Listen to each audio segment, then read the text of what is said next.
Come on, the big brother, Amos Wilson. Come on, brother. Yeah.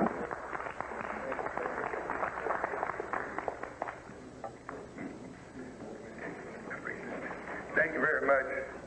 It's a pleasure again to have been invited to share some time with you this evening and to be able to speak with you a little bit and interact with you a bit, particularly on this Black Solidarity Day, and to talk about consciousness, culture, and power.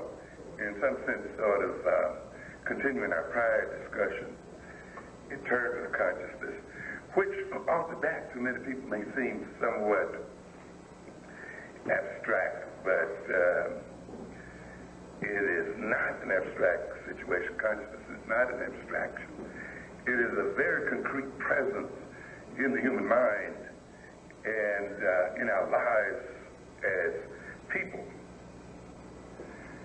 One of the things that this culture tries to do very much to African people is to make us resist abstractions or things that sound abstract.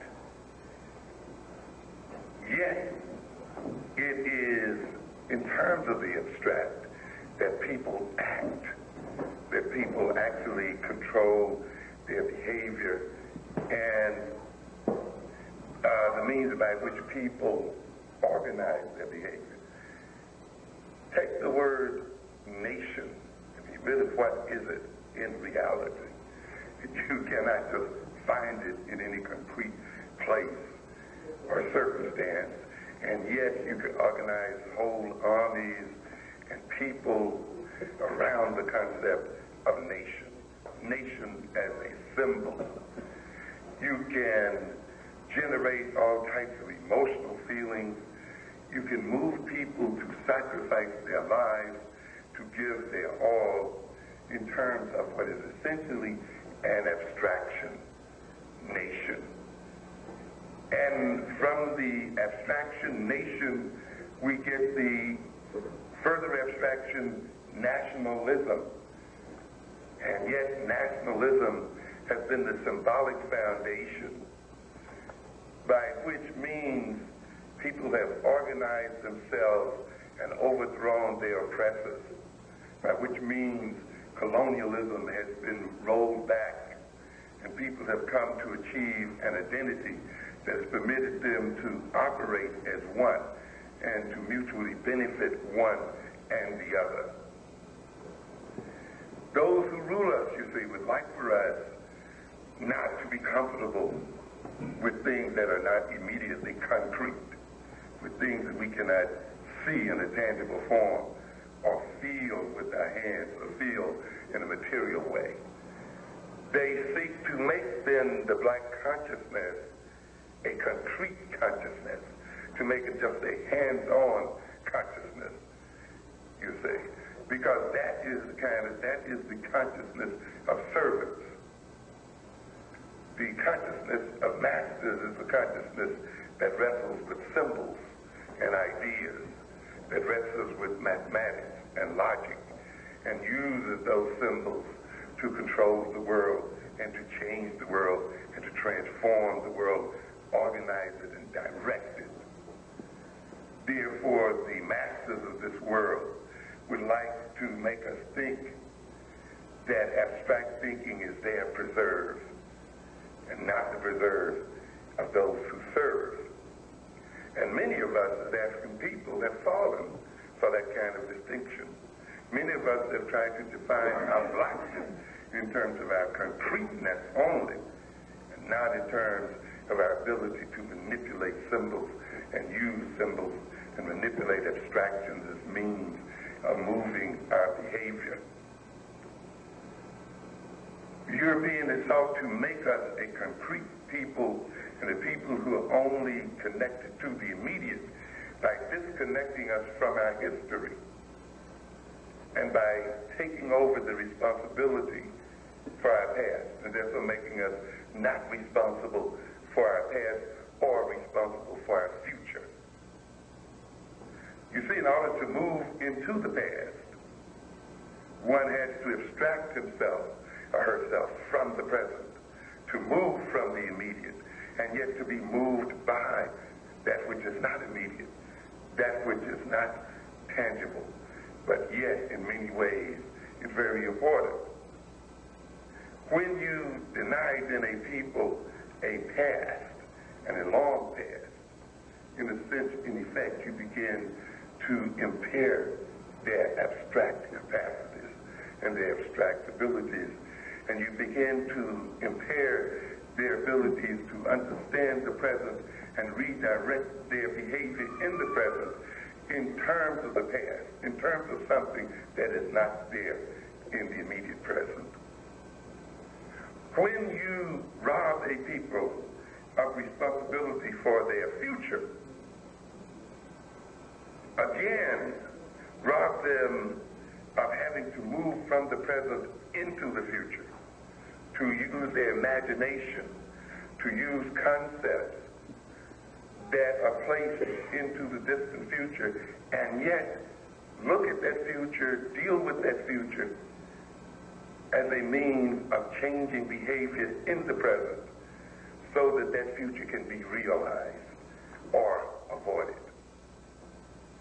So consequently, when African people, particularly African American people, were cut off from our past, and when we were made not responsible for our future, when the future was placed in the hands of another people, our ability to act in terms of abstraction, in terms of the not so immediate, but in terms of the future and based on the past, were impaired, and consequently many of us are caught up in the immediate present, in the immediately concrete.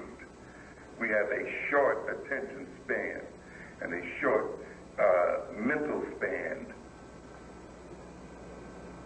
This is the kind of span for people who have been prepared to be servants, whose role in life is to carry out orders and orders only. If we then are to successfully defeat those people who rule us today, we must change the nature of our mentality to include our capacity to enter into abstractions and guide our behavior in terms of abstractions, to manipulate our consciousness and to manipulate the world in terms of the manipulation of symbols. We must lose our fear of dealing with ideas and concepts that appeared first to be intangible. And consciousness is one of those concepts, which, by the way, while on the surface it appears to be intangible and abstract, is the most concrete thing that we can deal with. I define consciousness as referring to a level of psychological and physiological arousal. So we know right away that consciousness is psychophysiological. That is, it is a combination of psychology and physiology. So it is not something that just floats in the psychological atmosphere. Consciousness is actually a body state. It is a brain state. That is why if you would take a drug, a psychoactive drug, which is a set of chemicals, which are physical, those physical chemicals, when they enter into the brain, bring about psychological changes. That means then brain state, actual physical state, changes in the physical nature of the brain itself, brings about psychological experiences and changes and orientation. One of the major reasons we take drugs is to change our consciousness. We use drugs as a means of manipulating our consciousness. When we want to party, we drink a little bit. We get a little high, and we feel like we are ready to party. We can laugh more easily, talk more easily, feel happier, have a lot of fun, and all these kinds of things. So we try to manipulate our consciousness through the manipulation of the chemical nature of our brains. I'm using this illustration to indicate then that consciousness is not a mere abstract psychological state, but it is a psychophysiological state. That the physiological state of the brain is correlated with the psychological state of the mind, and the psychological state of the mind also transforms the physiological state of the brain as well. There is a reciprocal interaction between consciousness and brain state. I spoke here a few weeks ago at the Slave Theater about what we call the multiple personality. We talked about multiple personalities as states of consciousness, each personality representing a different state of consciousness. And we talked about how then one personality, if it had, say, a particular name, say Tom, when it possessed the body of the client, that personality, if orange juice was drank at the time that it was in possession of the body, that personality would function normally. However, if another personality enters the body, the drinking of orange juice would lead to a breaking out of rashes and welts on the body of the individual. And if Tom would come back into the body, if the consciousness of Tom would come back into the body while the rashes and welts were still present, they would begin to disappear immediately. Implying again then that these personalities were not mere states of consciousness, but they were psychophysiological states in that the actual physical nature of the body was correlated with each of the states of consciousness, such that depending on which personality was in possession of the body would have different reactions to the same circumstances or the same chemicals. Many times these multiple personalities may be of different ages as well as characters. So that if you would give, say, a tranquilizer of a certain amount to an adult personality, that personality might become agitated, such as when an adult may take speed or something, amphetamine. And yet, in that so-called same body, when the childish personality would enter into the body,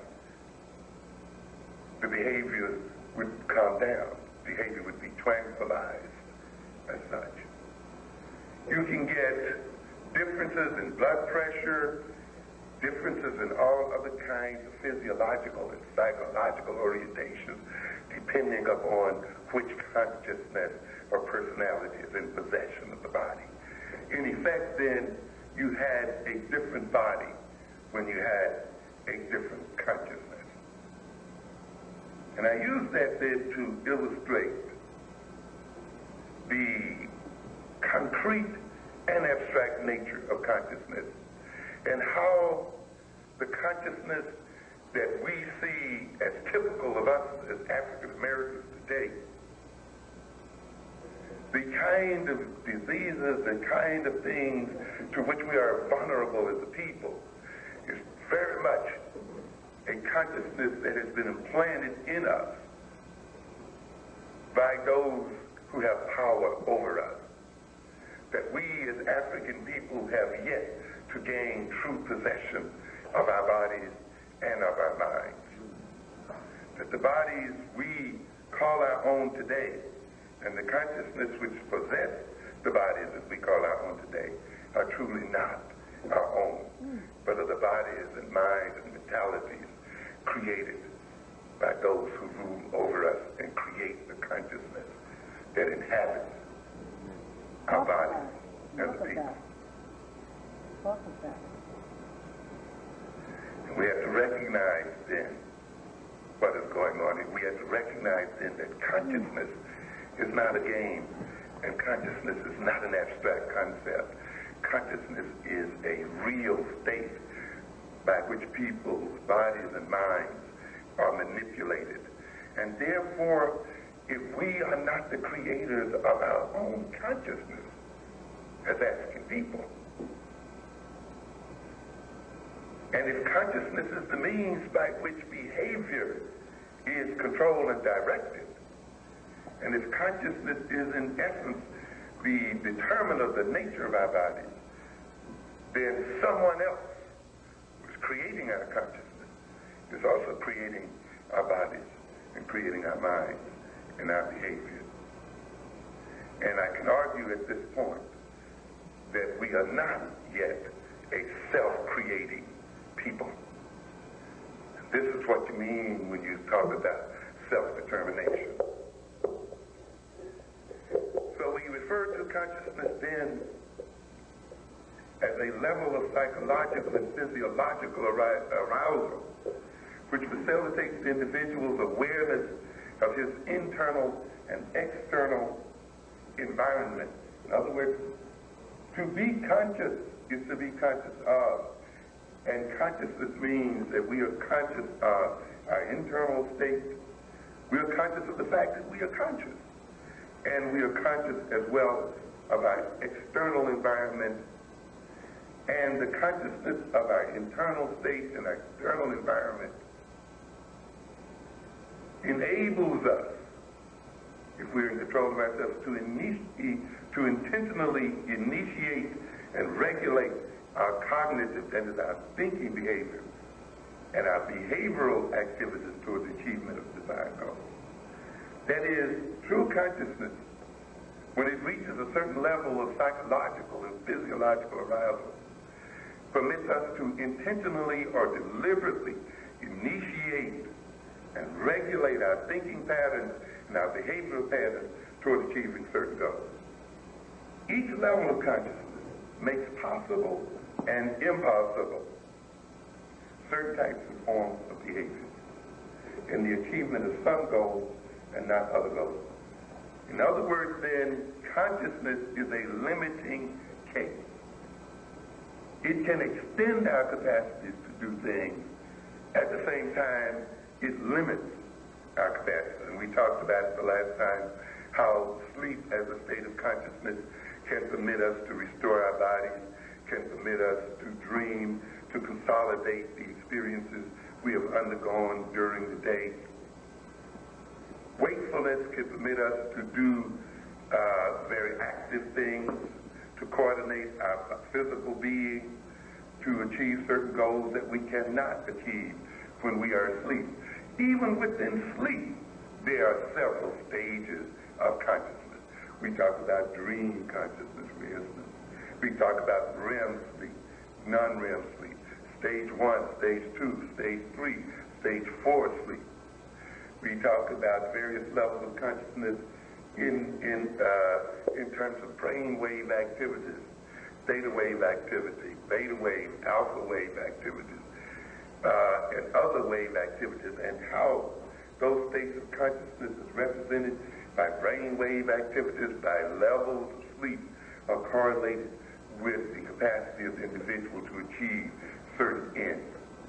The same thing is true then in terms of waking consciousness. There are many different levels of consciousness there. Each one of those levels can permit us to achieve certain things, but limit our capacity to achieve other things. So again, consciousness is the central instrument for solving our problems and confronting the world. We have to keep that in mind when we talk about this concept. The nature of consciousness is emotional, intellectual, and social character is influenced to a marked degree by the social relations and experiences to which it has been exposed during its most impressionable developmental period. What are we saying here then? Consciousness, to a great extent, is socially manufactured. Now keep this in mind. If we're saying consciousness determines the state of our mind, determines the state of our body, consciousness facilitates our behavior and at the same time inhibits our behavior, depending upon the state of consciousness we're in. If it is used to guide our behavior, then it becomes very important as to where that consciousness comes from and how it is originated. And we must keep in mind then that consciousness is not something that just is unique to us as an individual person, but it actually is generated by the kinds of social experiences that we have had. In other words, those people who have had control and influence in our lives in such a way that they have influenced the kinds of social interactions we've had, the kind of social conditions under which we've lived, the kind of educational experiences and socialization experiences we've undergone. Those people who have that kind of influence, to a great extent, have been those who've checked our consciousness. That is why, again, we talk about African-centered education. Because we recognize that the type of education and the type of socialization which people undergo will to a great degree determine the type of consciousness they come to exhibit. And if we have the consciousness which will advance the interests of African people, we must undergo an African-centered experience. We must undergo African-centered social interaction. We must organize our environment in such a way that it produces an African-centered way of thinking. One of the other things I want to mention here then is not only individual consciousness, but we have what you might call group consciousness. If the sets of information, and information is a major part of consciousness, modes of information processing, we talked about that the last time we were here, that it is not enough just to have information, but we must possess the means of processing that information, subjecting the information we have to thought, to logic, to reasoning, to analysis, to abstraction, to conceptualization, to mobility. That is, we must move the information that we have about and coordinate that information in certain directions. It is not then the mere information that we have available to us that is important, but it is the means by which we process that information that is of equal importance. And we talked in our last lecture about how whites seek to falsify black consciousness by falsifying the information that's contained in our consciousness. A number one. By filling our consciousness with irrelevant information. By filling our consciousness with ignorance. Europeans may even fill our consciousness with relevant information. And they talk a lot of it out there. A lot of it. A lot of information out there. See, there are a lot of us who say we don't want to read anything by Europeans, written by Europeans. That's a mistake. That's a serious mistake. As I used to tell my class, as I opened up the general psychology class and other classes, every means, and as I got them to look at that textbook, I said, every means by which we are manipulated and controlled is contained right in this book. This white man has written it out for you. Like this. Yes, all the time. I'm amazed at the amount of information these people lay out. But as I said, they have no fear of laying out the information. Because, see, they have come to understand the old adage. If you want to hide something from a Negro, what do? Put it in writing. Put it in writing. Yes. Because he gets sleepy when he reads. He gets headaches. He hates to use the dictionary. He hasn't developed his vocabulary. You know? Bored quickly by reading. Yes. Or he's interested in nothing that is written. Or he's interested only in very narrowly focused knowledge. Knowledge that prepares him to be a servant only. Or prepares him to close his mind to reality. And therefore the white man enjoys freedom of the press. He can write blatantly and boldly in terms of the means by which he controls Negroes. He can project how he will control them. He discusses day in and day out the means by which Negroes will be manipulated without having any fear that he will be read by Negroes. Oh, yes. And then some of us, you see, we've been through so much, we have such an emotional problem until we still will not see what's in front of our eyes. The author said, in order for us to be in the condition we're in, we have not to be able to see the obvious. That's a very, very important thing. We must be unable to see what is immediately in front of our faces. Yeah. In order for us to be in the condition we are in, we must be unable to use our common sense. In fact, it's interesting, as I said before, that whites will even call, and other whites will call a person like myself, Farrakhan, and others, radical. And yet, when you listen to us carefully, we are very conservative. Yes, very commonsensical. There's little, if anything, radical about what we say. What is radical about telling people that they should feed themselves? What is radical about telling grown, adult people that they should do for self? What is radical about telling people that they should run their own nation, own their own land, control their own internal markets? What is so radical about that? Yes, this is what we're trying to say. Other people take that for granted. Other people see that as just what? Common sense. Yes.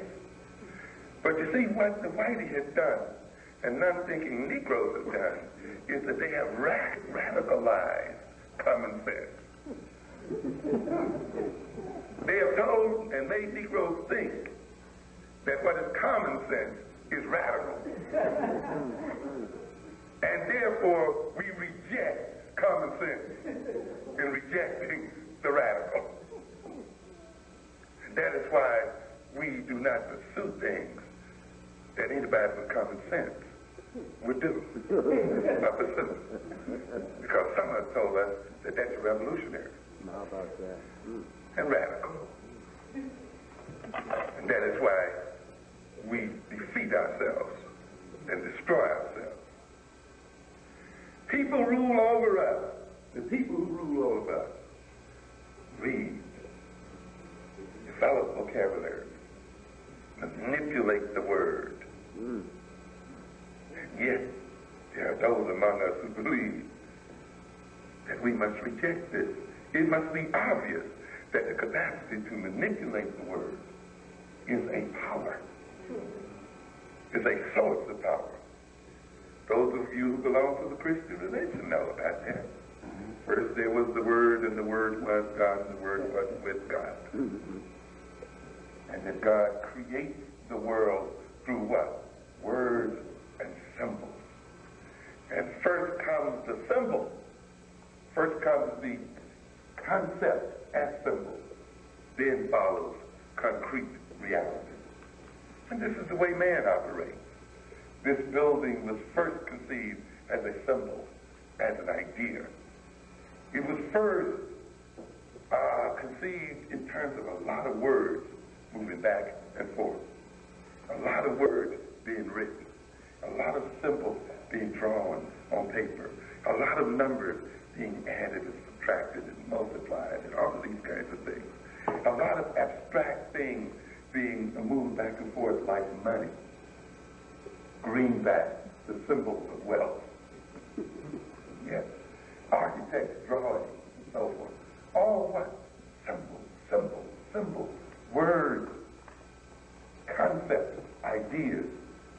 Then it came into being as a result of the transformation of these symbols into concrete activities, ultimately leading then to a concrete construction. We therefore ignore the development of our capacity to manipulate symbols and words and to read. We suffer as a result of our avoidance of the development of those capacities. We have too many youngsters out here today who think, and particularly males, who think to read, to know words, to have knowledge is to be effeminate, is to be non-black, is to be nerdy. And yet it's the nerds of the world that are running it. Yeah. Yeah. It's those nerds right outside out here on this block that are intimidating us on these streets. Yeah. Those people that stayed there long enough at least to pass those exams and gain the physical force to intimidate us on these blocks.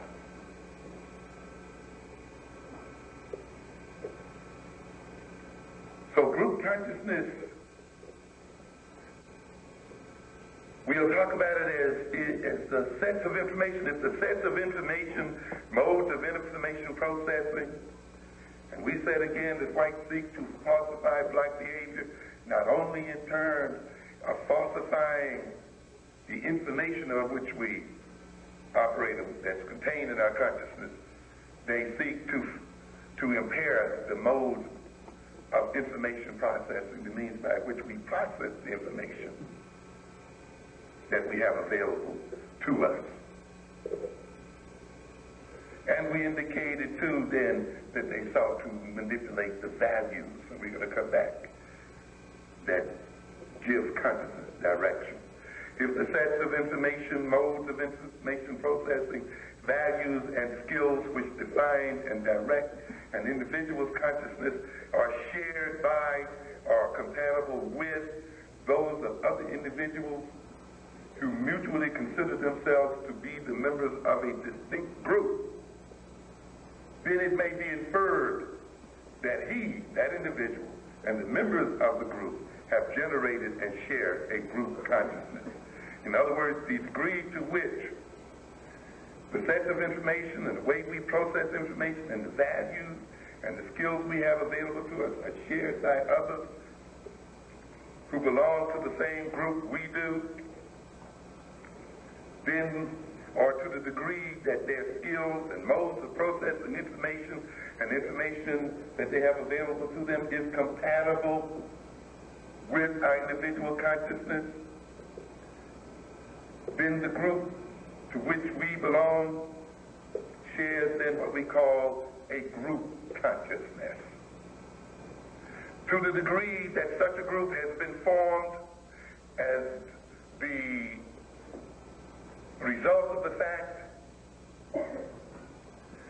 that its members share a shared or common history, a shared or common ancestry or ethnicity, has been socialized according to the same or similar social practices as prescribed by the same or similar institutions, and has been trained and motivated to act and interact in ways which maintain and advances the interests of the group, it can be inferred that they participate in sharing a culture or a cultural consciousness.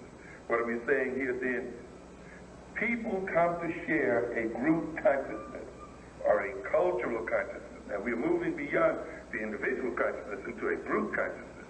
And how then do individuals come to share a group consciousness or a cultural consciousness by sharing a common social history. We are here this evening as black folk, as African folk, because we share a common history as African folk and black folk. This is a part of our consciousness as a people. We share a common ancestry, our African ancestry. We have been socialized, unfortunately not by African institutions of people, but the same, we have been socialized according to some social practices, according and by means of some institutions, these Eurocentric schools and these other institutions. And we have been trained and motivated to act and interact in ways, unfortunately, not to maintain our African self, but to maintain the well-being of Europeans. Yet we still share a group consciousness and a cultural consciousness. And it is that consciousness that we're going to have to transform as people.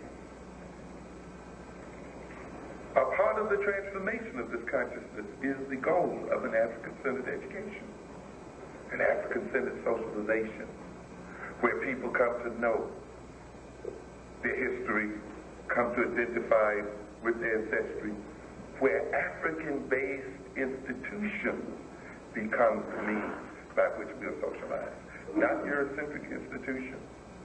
And African-based and centered families become the means by which we are socialized.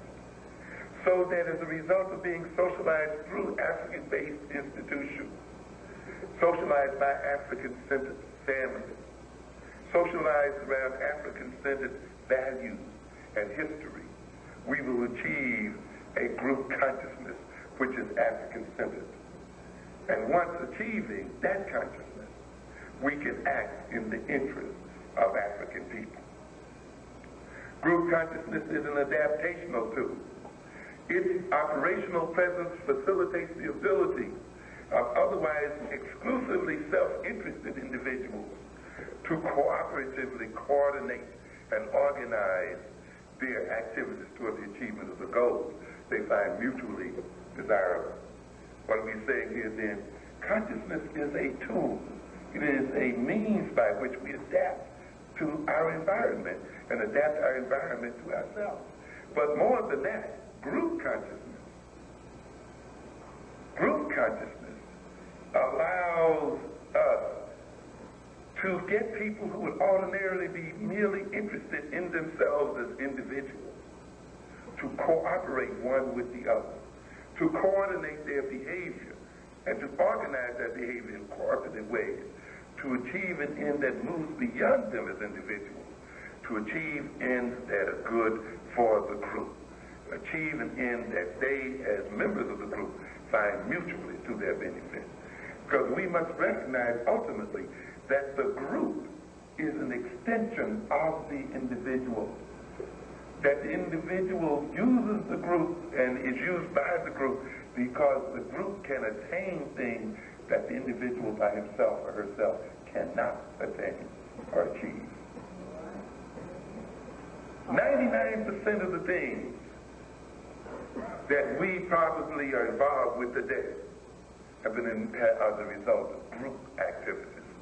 Whether it's the clothes we wear, the cars we drive, the food we eat, the transportation we use, you name it, one thing after the other. These things are the result of coordinated human behavior, of groups deciding and individuals in groups deciding to coordinate their behavior, to synchronize their behavior, so that those things could be produced for the enjoyment of the group as a whole and for the enjoyment of individuals as a whole. Think of how much trouble we would have if we tried to produce everything as in the individual that we enjoy and that we use.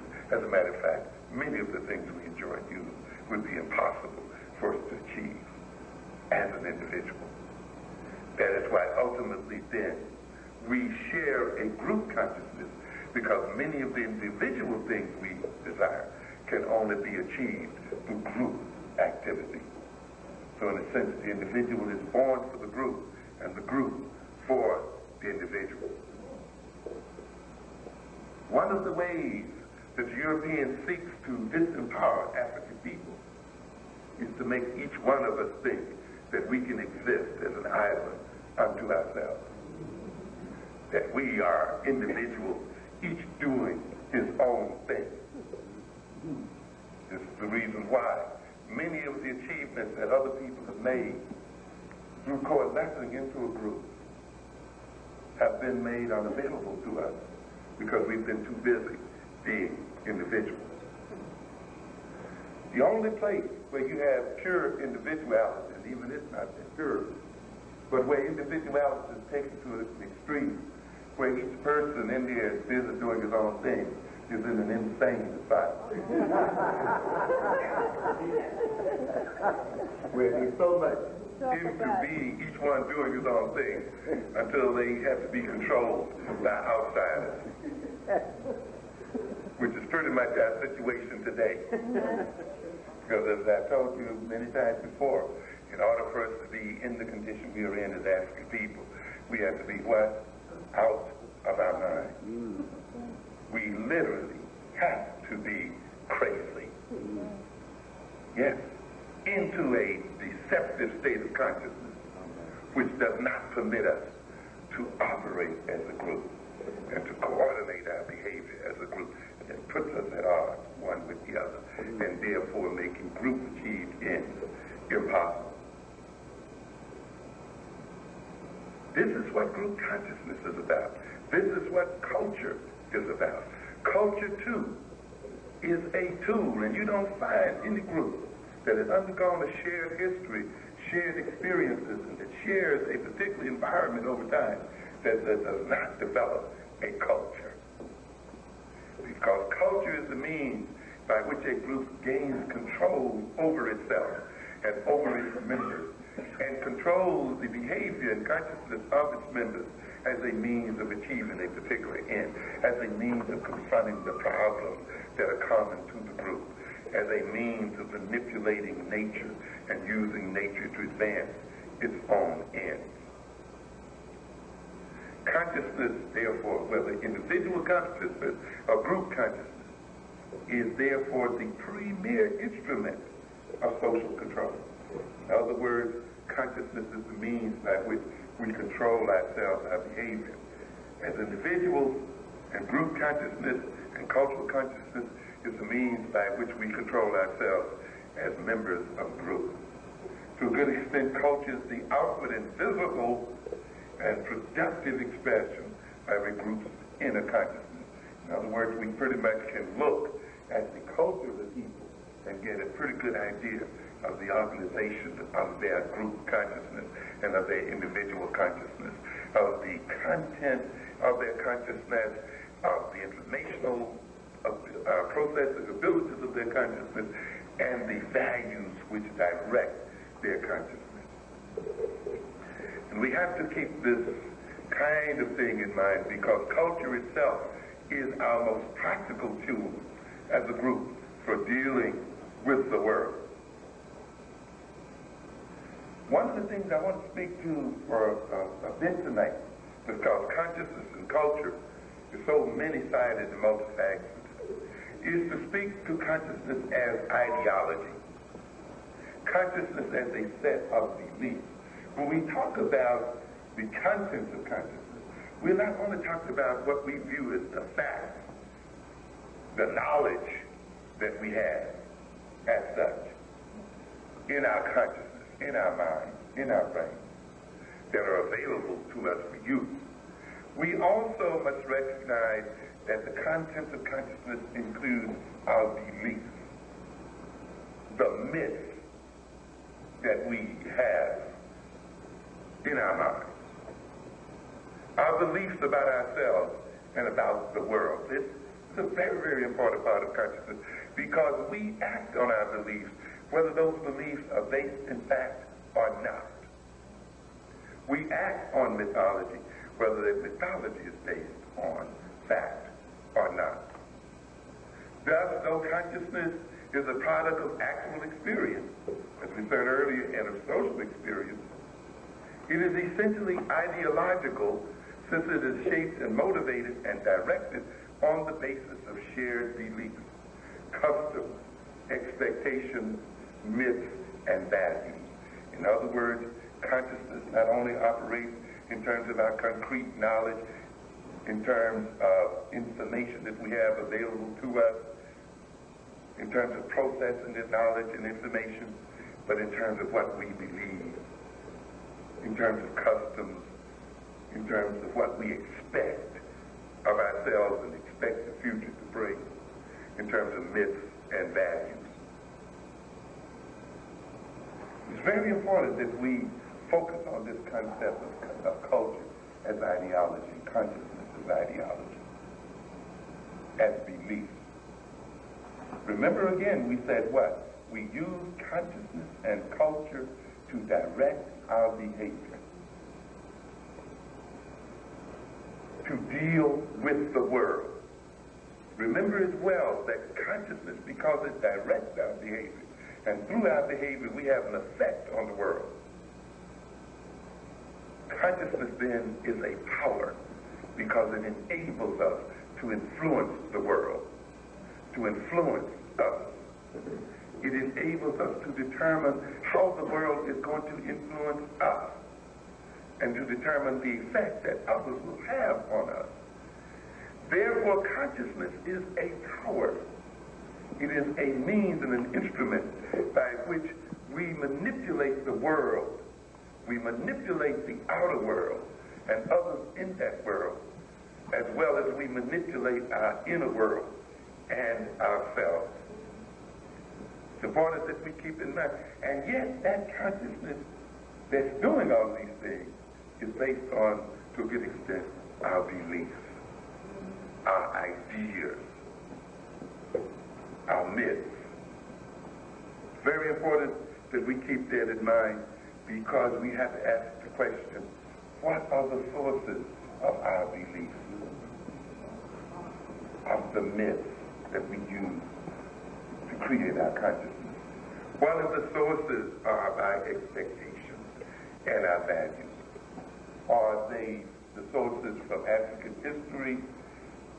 Are they beliefs developed based on reality? Or are they beliefs based on racist ideologies, racist propaganda, having been exposed to racist institutions, racist living conditions, and other conditions? Since culture is to a great extent ideological, and consciousness is ideological, and since culture and consciousness are powers, this implies, then, that those who control our consciousness and those who control our culture use the power of our consciousness and culture to advance their own ends. This is why we call Eurocentric culture a vampiristic culture, a culture of vampires, one that sucks the blood, that uses the power of potential African consciousness and potential African culture as a means for furthering its own ends. In other words, ladies and gentlemen, it is this artificially created set of beliefs, which involves this artificially created consciousness and culture that we call black consciousness and black culture, which provides the power for European domination. As I've said time and time again, the European cannot be what he is unless what? We are what we are.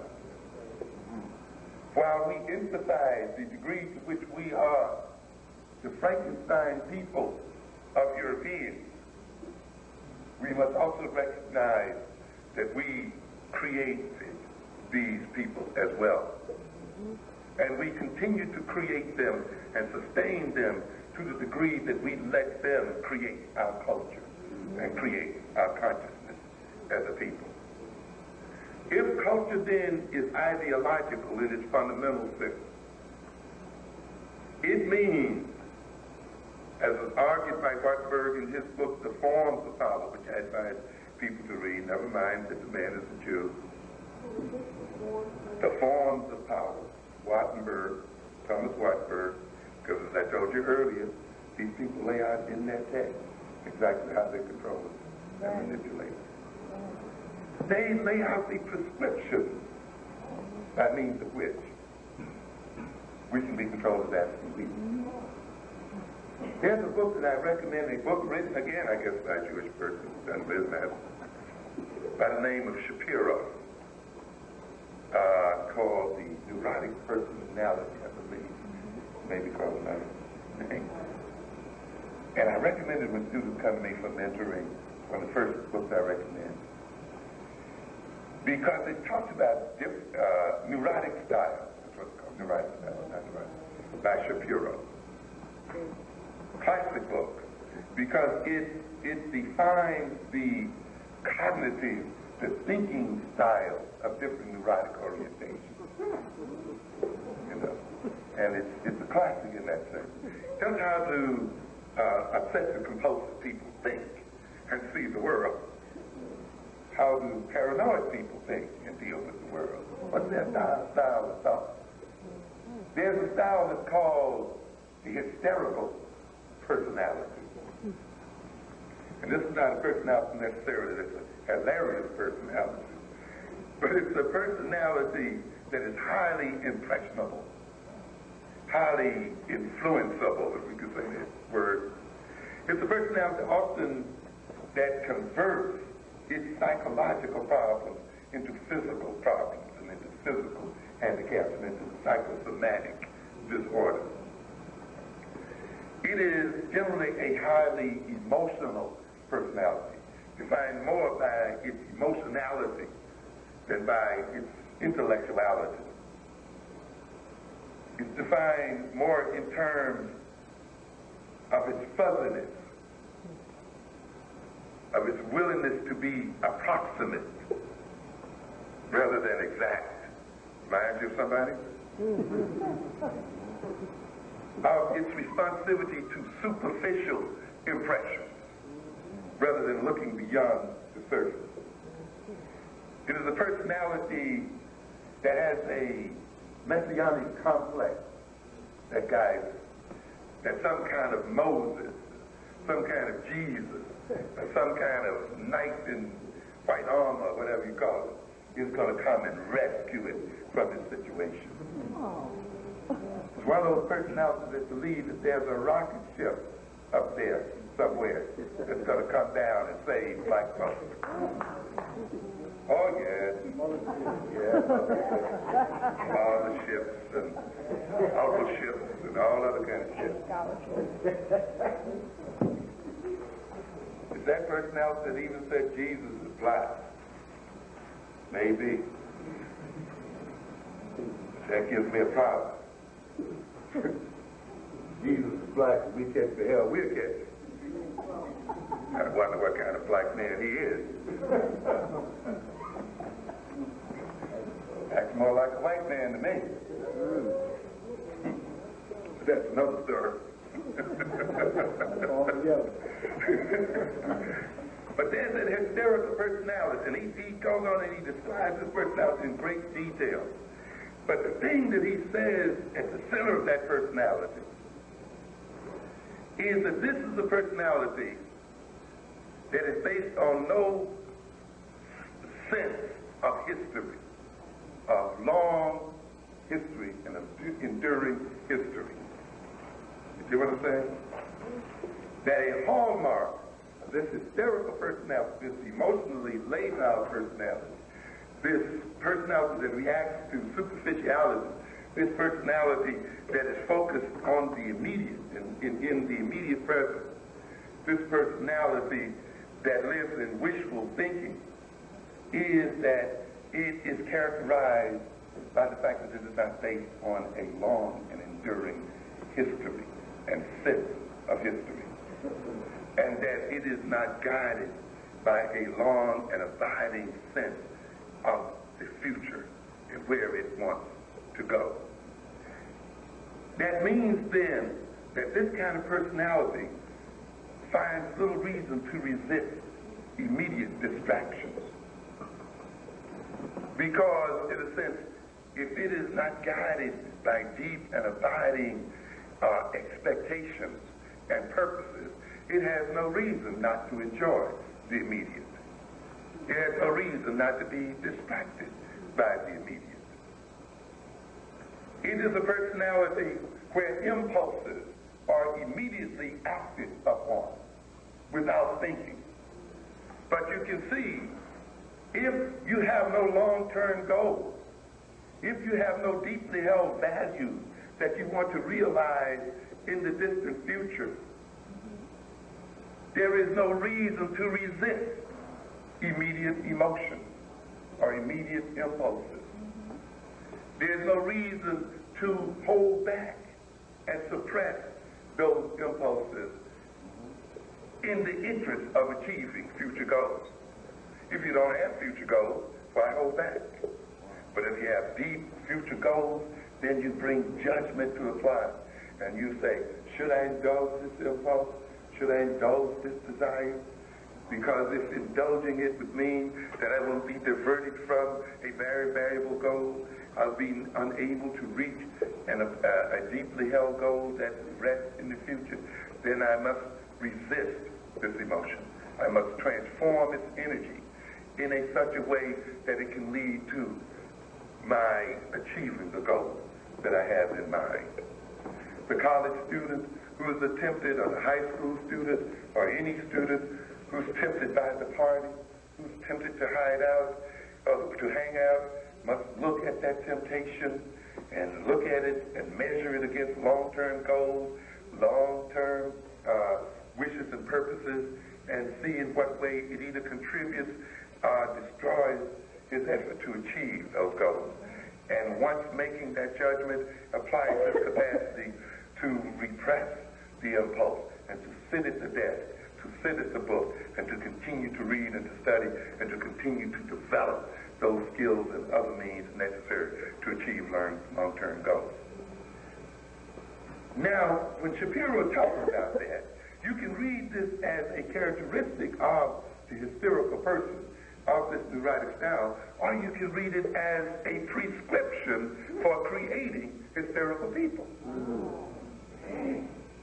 You see? In other words, you can say, if you are a master and you wish to create a people who are concerned only with the immediate, who are easily distractible, who have problems concentrating, who have poor memory, who respond to the colorful, who do not see beyond the surface, who have problems of controlling their impulses, who are subject to all kinds of addictions and so forth. I tell you what you do. Number one, you rob them of any sense of enduring what? History. And a sense of continuity and a sense of connectedness with the past. You do that first. And then you rob them of a set of values to which they're highly committed, a set of purposes to which they intend to fulfill. You rob them of the desire to be in control of their future and to create the kind of future they want instead of depending upon someone else to create the future that they must live in. You rob them of these two things and you will create this kind of mentality. When you read the psychology texts, you can read them then in terms of the symptoms of people who have problems. Or you can read them in terms of how you create people so that they can what? Have problems. You see, each time you read about a neurotic style or some kind of neurosis, they go into what? Early family experience, don't they? mother-child relationships, things of this nature, the kind of social environment that seems to have combined to have created this kind of style. Just don't read this then this way. Read it then in the way that says there are people who have destabilized families in such a way. They have created environments in such a way. They have generated then certain ideas and things in such a way that they tend to create a large number of people with particular types of social and mental style within a particular group. Am I getting to you here? You must understand. See, this is the reason why it's not the material that the Europeans put before you, it's the approach to the material that is important. They will reveal to you things that they never intended to reveal. The idea is to subvert their intentions to your own intentions. And you can subvert any Eurocentric information. I don't care whether they meant to lie or not to lie, or they tell it facts or not facts. You can subvert any of them if you have an African-centered perspective. Because it is that perspective which transforms any reality into one that works for African people. Even if it's Eurocentric lies, it still works. To understand this then. So if culture is ideological, so he says here, that means then that people can be ruled in terms of their ideas. As Wattsburg goes on to say, and also another book you can read in this regard, Nietzsche, The Genealogy of Morals, there is an inherent tendency for the dominant to secure their position of dominance by developing misunderstandings among the dominated concerning reality and what is happening to them. One group's domination of another can come about simply through its ability to get the members of the other group to conceive of themselves or the world in a particular way. In other words, if consciousness and culture are ideological, then we can grab control of other people's consciousness and of their culture through manipulating their beliefs and manipulating their ideas. In some, it is possible for one group to dominate another group simply by the means of ideas, by getting that group to think about themselves and the world in a manner that allows them to be subjugated. In other words, ladies and gentlemen, if we are a subjugated people, we in part have cooperated with our subjugation. Particularly when we have not examined the ideas upon which we operate. We have not reassessed and maybe even exorcised from our minds and our bodies ideas that we use to guide our behavior. If the ideas that are at center of our consciousness and of our culture are ideals placed there by Europeans, then it is through these ideas that the Europeans dominate us. And it is through these ideas that we mistakenly call our own, that we collude in our subjugation. I want to emphasize that, even though it may appear, I say to some people, and it may appear that I'm placing a lot of the blame on us, and to a degree I am, because if we are to change these circumstances, it is going to be through our transformation as people that they're changed.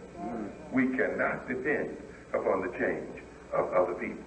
And we must look then at the degree to which we are a part of our own problem. And how then, by changing the part over which we can gain control, we can change the nature of the problem and perhaps even resolve it. A similar idea can be stated in reference to values. Valuation is a means by which a social group can use to gain. Is a means that a social group can use to gain power over another group, even when that latter group seems to be in a position to dominate the former. In other words, the values that we use can be the tools of another group by means of which that other group has gained control over us, even when we're in a position to overthrow that other group. This situation that we have right out here on this street is a situation that we can come to dominate. We do not have to be dominated out here economically the way we are being dominated. As I will demonstrate later on, we are being dominated mainly through the ideas that we've permitted to inhabit our consciousness as a people. Not by those cops on the block, per se. Not by those alien vendors in the shops, but by the very values we have inculcated in ourselves as people, or we've permitted other people to inculcate in us. One group of human beings can use the minds of a group of other human beings as the chains of their own servitude. But I tell you that in order for us to be in the condition we are in as African people, we would have to be in a state of deception. We would have to be in that state that's similar to the one I talked about that says, if the midget controls the giant, then the giant must see the midget as a giant and himself as a what? As a midget. Black people are in the condition we are in today because our consciousness has been reversed. And because the values we pursue reverse our consciousness and our culture. We are then enchained by the ideas that we call our own. And we are enchained by our own mind more than we are enchained by Europeans. Because people's beliefs have a constitutive effect on what they do and allowed to be done, domination can be constituted within the realm of belief alone. Because, in a sense, what we are, and we are what we are to a significant extent because of what we believe. That's what we mean when we say constituted. We then can be dominated by our beliefs alone. If we do things based on our beliefs, and we allow things to be done based on our beliefs, then domination, which determines what we do and what we allow to be done, can be achieved over us based on beliefs alone. Beliefs and values. Now let's get more to the concrete aspect of what I talked about here. To a good extent, the situation where we find black vendors on the streets of the main commercial areas of their community is a result of an ideology, or an economic ideology that we have. I said before that we should, as an African people, think of ourselves in terms of a nation. We should use the nation as the unit of analysis. Not our individual selves, not even our families, but ourselves as a nation. Yeah. We should see ourselves in America as a nation within a nation. Yeah. And it's very important that we do that because it will permit us to understand problems in ways that we could never understand them if we looked at ourselves as individuals or merely as members of families. And of course, this is what the other people like to lay on us. They love to talk about us in terms of individual and family background, but not in terms of an African nation in America. There are good reasons for that. You can see many things if you use the nation concept that you cannot see from the individual point of view. You can also see solutions to problems that you cannot arrive at if you look at them in individualistic and familialistic terms. One of the things that we recognize when we see ourselves as an African nation is like any other nation, we have a general economic ideology, a set of beliefs about economics that's a part of our problem. What is that ideology? It is the ideology of the free market. You know, people talk about that all the time, right? Free market, open market. We are the only nation in America, and I'm referring to other nations, the white nation, the Korean nation, the Arab nation, the Hispanic nation. We're the only nation on this continent, and really in the world, that actually believes sincerely in free markets and open markets. Oh yeah, you've heard whites talk about open markets and free markets. They talk about it, but they don't believe it. They use that to manipulate the behavior of other people. The United States of America maintained a closed economic market from its inception until 1915, until the very First World War.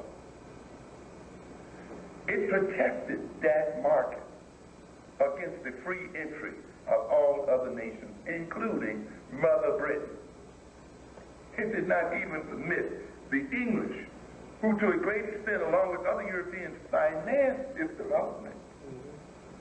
That is, while it used the merchants of Amsterdam and the merchants of France, the merchants of Europe and England to finance its economic growth, it did not permit them a free ride, free trade within the American market.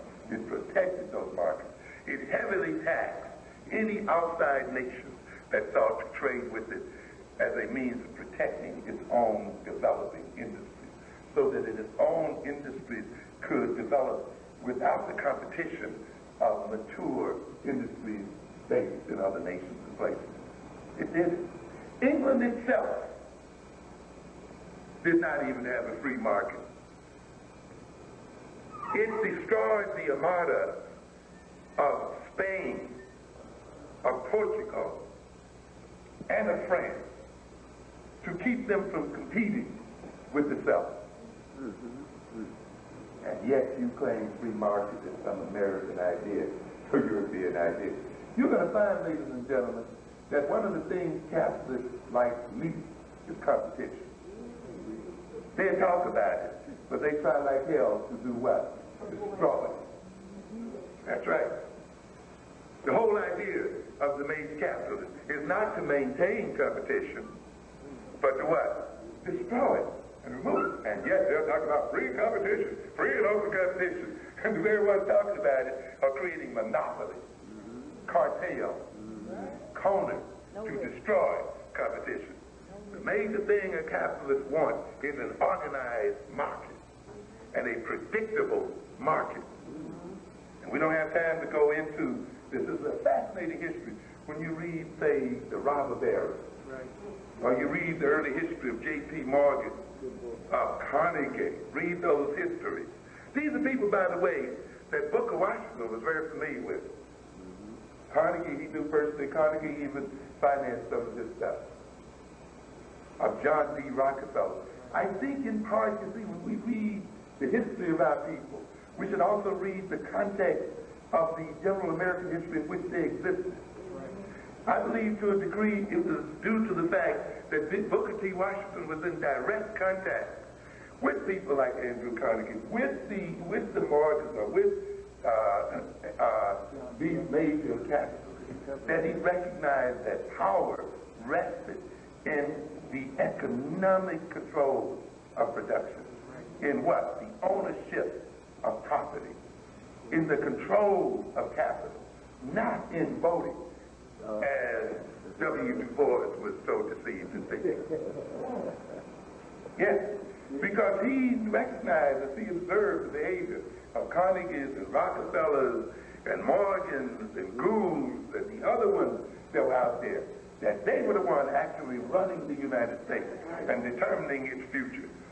Not the voters, not the congressmen. They were bribing the congressmen.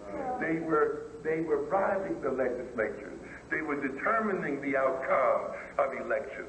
They were determining the nature of the U.S. government and its relationship. They had the United States government give them something like 150 million acres literally free of charge. And they used the taxes of the people to finance their own development and for their own private benefit. And so it didn't matter how the people voted. It didn't matter that they voted in the Congress, that they voted in the Senate, that they voted in the president. In the end, these people essentially were the water boys of those who own the means of production and own property in the world. And ultimately, it is those who own property who will control the lives of the property, no matter how much they vote. And I think Booker Washington, interacting with these men to a greater degree than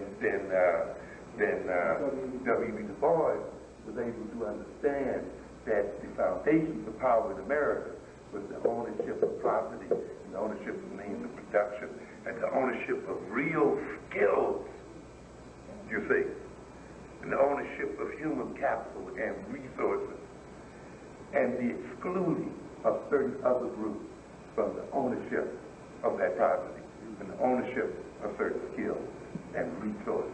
This is the basis of power, because power is never equally shared in any society. Power is unequally shared. And those who have the most of it are those who are in control of the major resources of the society, not those who merely have a vote in their hands. You see? And yet we have that kind of game going on out here today. These jokers you're voting for have already been bought by the capitalists. Yes. Yes. And I'll tell you later, even when you vote them in to office, their legislation, their governance will be dictated by the structure of finance capital and the corporate system. Yes. You see how afraid they are to raise taxes? You see how everybody is running to lower taxes, even though they're chopping what? Hospitals, schools, destroying people's jobs, and the country is regressing in terms of its infrastructure and so forth. And yet, people, almost everyone who's running for office is saying what? Lower taxes, we're going to cut taxes. Then by what means do you finance the important social institutions if the people do not finance them through their tax dollars and so forth? Well, it appears that a decision has been made, hasn't it? That those institutions, particularly those that serve African people, will be what? Destroyed and cut back. Why? Because black people are going out there to vote tomorrow? No. Because the global capitalists, the transnational companies in this country have told these governments that they will not locate jobs, they will not locate factories, they will not locate other institutions in their state and in their region if they maintain their taxes at a particular level. In fact, they call it creating a business climate. You hear that all the time, don't you? You ever wonder what that meant? To create the appropriate business climate? That means a business that does not want to pay taxes. That means a business that wants a tax break, and we're going to talk about these things. New York City is broke to a good degree because it has a lot of major capital resources in here that are not paying taxes at all.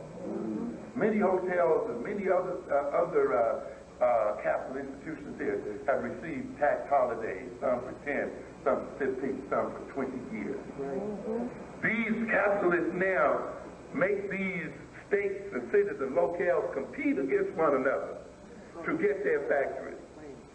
And they compete against one another by reducing to its lowest degree the amount of taxes that that corporation has to pay.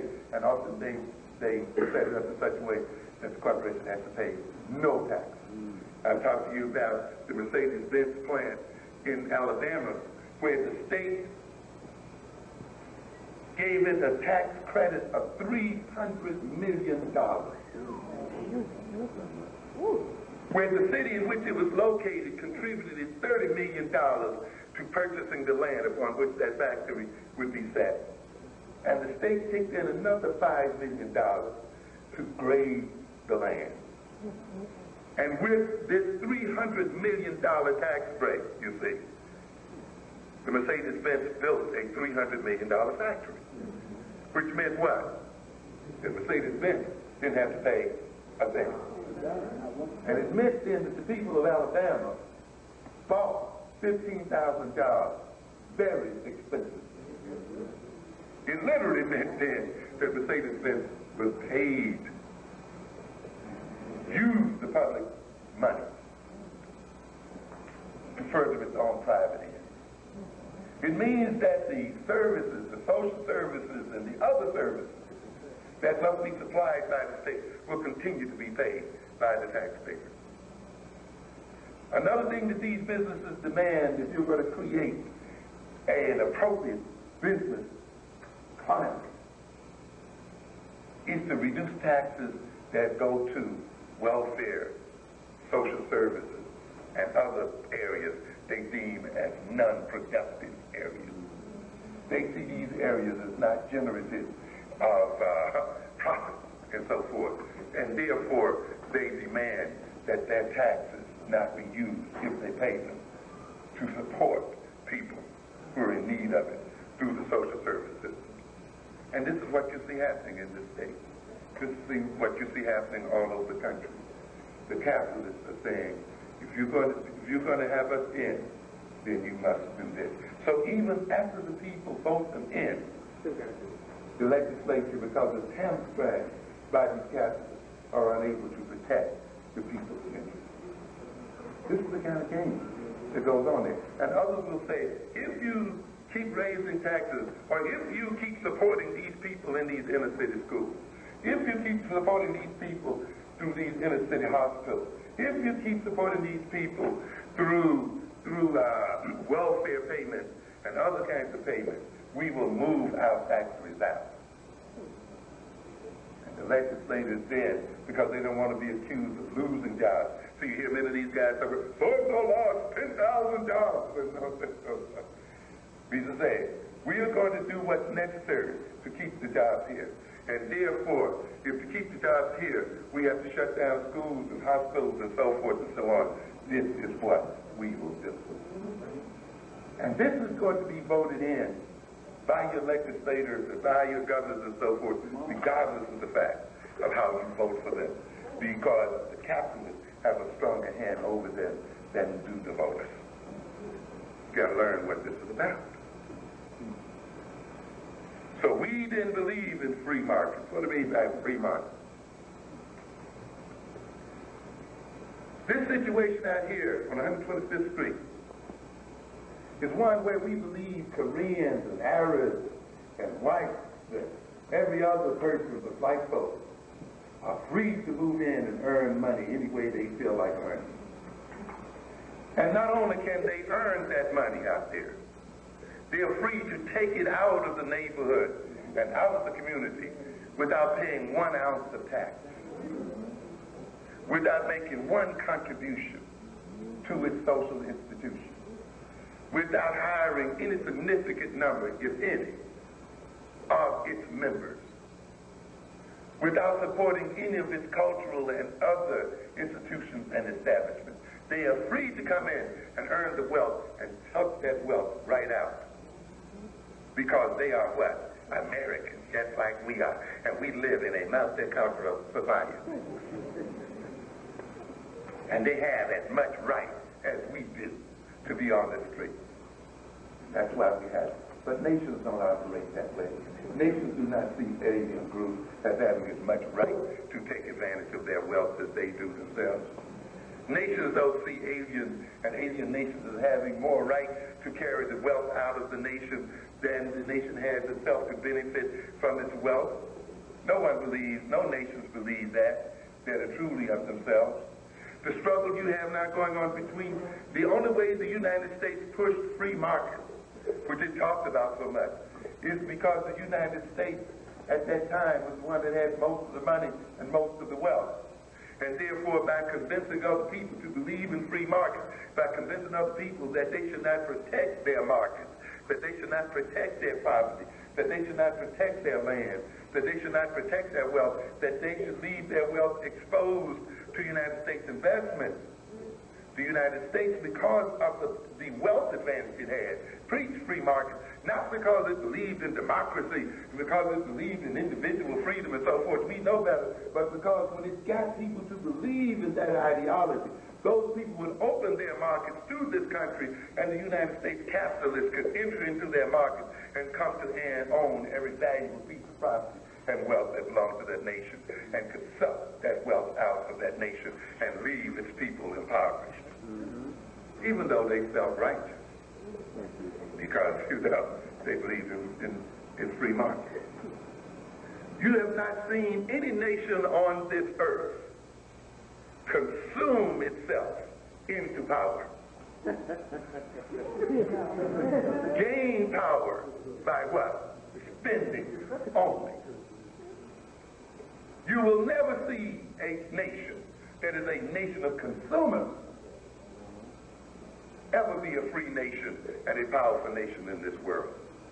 You will only see nations who made it in this world economically, that are nations that are what? Productive, and have control over the means of production, which means property, resources, both human and non-human resources, and materials. There is no way you're going to exercise real power in this nation and in this world if you believe that your wealth and possibilities can be freely given without any kind of stipulation to any other group of people. I don't care how righteous it sounds, it's not going to happen. And yet we have that kind of ideology out here. And that is the reason we suffer the way we do.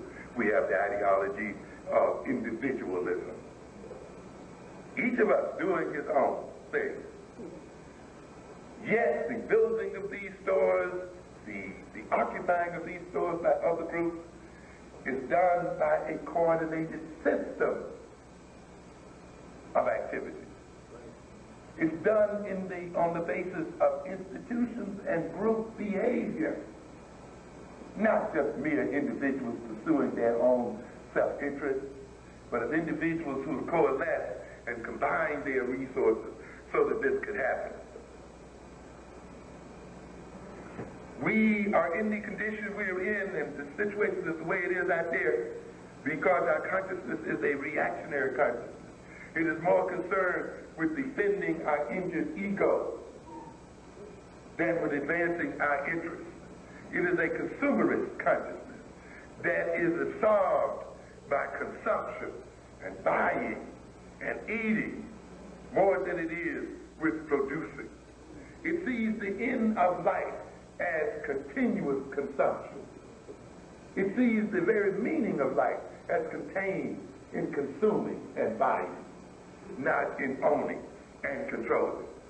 We don't care who sells us just as long as we can buy. Just as long as you get out of the way and let me get to the white man and give him my money.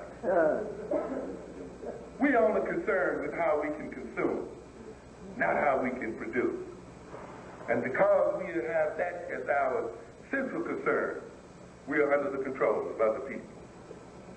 Our values are values such that we value being smiled at by Koreans more than owning the businesses that they have and feeding our children through their profits. We value their superficial friendship more than we value transferring the wealth that we have in our pockets to our children and creating jobs for ourselves and for our families. We value being accepted by whites, which we'll never get, more than we value self-acceptance.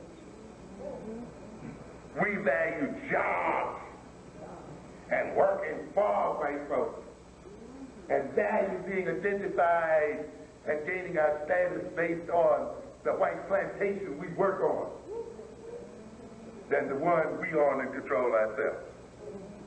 When you have then a people caught up with the ideology of free market, individualism, consumerism, the desire to be accepted and loved by their masters, a desire to work for rather than to employ and create employment, you have the kind of situation you got right out there on 125th Street, on all of the 125th streets across America, on all of the 125th streets across the Caribbean, across the whole African diaspora, including Mother Africa itself. Yeah. If you go to Kenya, you'll see the African vendors on the outside, on the sidewalk, and the East Indians and Arabs on the inside, in the shops.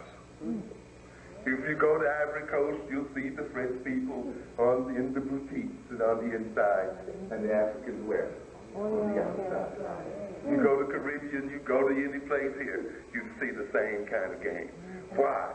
Because we are imbued with the same kind of false values and the same kind of false beliefs and the same kind of false orientation toward consumption rather than ownership.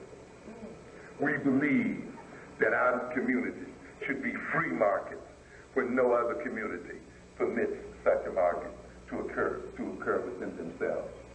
As I've told you before, the reason why we're in the condition we're in is because we look at ourselves as a nation. We see that we've let the Korean nations and the other nations invade our internal markets, take the money and the wealth out of those internal markets back to their own neighborhoods and communities and nations. On top of that, we have seen that they block us from access to their markets, and therefore we are in a double bind. We are blocked from access to the markets of aliens because they do not let people freely walk into those markets, and we are blocked from access to our own internal markets, and therefore we must operate in the cracks between the two. And those groups then make it illegal for such an operation to occur, and therefore the black economy ceases to exist. And this is based on our belief, not even on their orientation, but our belief. Because if we didn't believe in these free markets, we would not support these people without spending. And they are only here because we spend money with them here, and we keep them here. And we spend money with them because we have false ideologies and false beliefs as a people. We have then to examine ourselves. Let's look more closely at what is going on. And this is the peril. And this is the peril of so-called third world nations and African nations who have been inculcated with Eurocentric values, values that they think are righteous, values that they think are good. They fail to ask good for whom and good for what. They're just told they are good. You see, it's good not to spend your money relative to somebody's race. It's bad to look at a person's race and make a decision as to whether you're going to spend or not spend. Oh, that's right. I want to be good and I want to be righteous. It's good just to open your mouth and let anybody come into the market and take advantage of the market who wants to come in. So we want to be good, and therefore we cannot get access to our own market. Other people grow wealthy.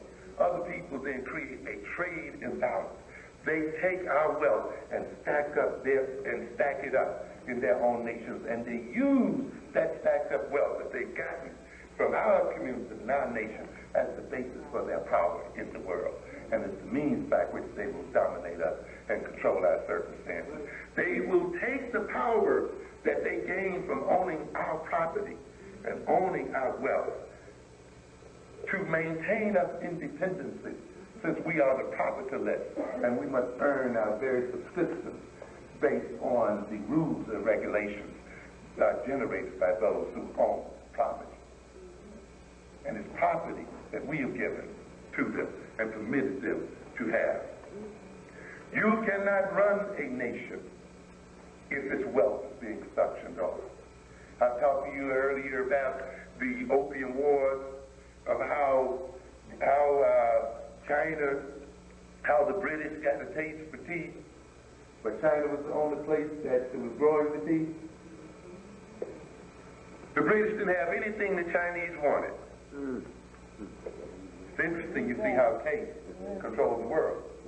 And when you let other people create your taste, they also create handles, the means by which they're going to manipulate you. The whole of the empire of drug addiction and drug dealing is based on what? Taste and desire. And the manipulation of people's taste and desire. The British are addicted to tea. They became addicted to tea. I've told you before, it was their addiction to sugar that's to a great extent the reason why blacks were sprinkled throughout the Caribbean and the Americas. To feed the British sweet tooth, we were made to cut the cane and to make molasses and rum. So you can't take taste lightly, you see, because it is man's desires and tastes that motivates him to create a world and transform the world in a way that his tastes and desires are fulfilled. So that is why, again, you cannot let another people generate your desires and produce your desires and produce your taste. Because when they do, when they are in control of producing for those desires and producing for those tastes, they are going to manipulate their behavior based on the tastes and desires that they have created. And this is what has happened to us as a people. We have lost our African taste. We have lost the taste for things that we can produce for ourselves. We hunger most deeply for things that are produced by other people. And the other people keep producing tastes and desires in us all the time. Through TV, through radio, through newspapers, through ads. Every conceivable means of communication is used to create the taste and produce taste in black people. Tastes and desires that we think represent our own individual personality. And they make sure that the tastes and desires they create are the tastes and desires they alone have the means by which they can produce for them and satisfy them. Yes? And this is what happened when the British became addicted to the tea. You see, the Chinese had the tea, and the Chinese then were in a position relative to the British added to put conditions on their getting the tea. They said, well, you want this tea, you got to pay in silver and gold. And the British silver and gold just flowed right out of England by the ton. And it flowed out so much that it began to threaten the stability of the English government and of English society. Because you need money and wealth to run a society, not just value. I get so sick of these people like that. Family value. You can't need a value. Value doesn't clothe you, shelter you. Okay? But they want Negroes to believe in spookism, you know, that it's value. Oh, you got to have a value. Not money, not property, not human resources, not skills, but value. And then your only problem is a result of the fact that you don't have value. You're missing family value. That's why you are suffering. Is that right? Yeah. It's amazing. You got some Negroes who go along with that business. Give the Negroes the values and give the white man the money. Give the white man the military power. Give him the intellectual power. Give him the skills. Give him all these other things, but give Negroes family values. So you got jokers talking about nothing but what? Values. It's an amazing situation. And therefore, values must be supported. Values must be reinforced. People must be rewarded for holding certain values. It is not enough just to teach values and have people then to get into eternal trouble as a result of having those values. Having people still go hungry despite the fact that they have the values you say were so rightful for them. Having people go jobless. Having people be sick, yet they got the values. Some people have sense enough to question those values and say, the hell with these values, they're not producing anything for me. And that's why ultimately then values are rejected. It is not enough for you to teach your children the right kind of values. You must arrange it such that when they pursue those values are rewarding to them. Those values are materially supported and reinforced. But to teach them values in such a way where they continue to suffer, they continue to be dominated and controlled, where they continue to be in pain and they continue to be sick, means ultimately that they are going to reject those values. And they're going to reject the people who taught them to them. And they're going to view the people who teach those values as their enemies. And produce and see those values as a cotton game.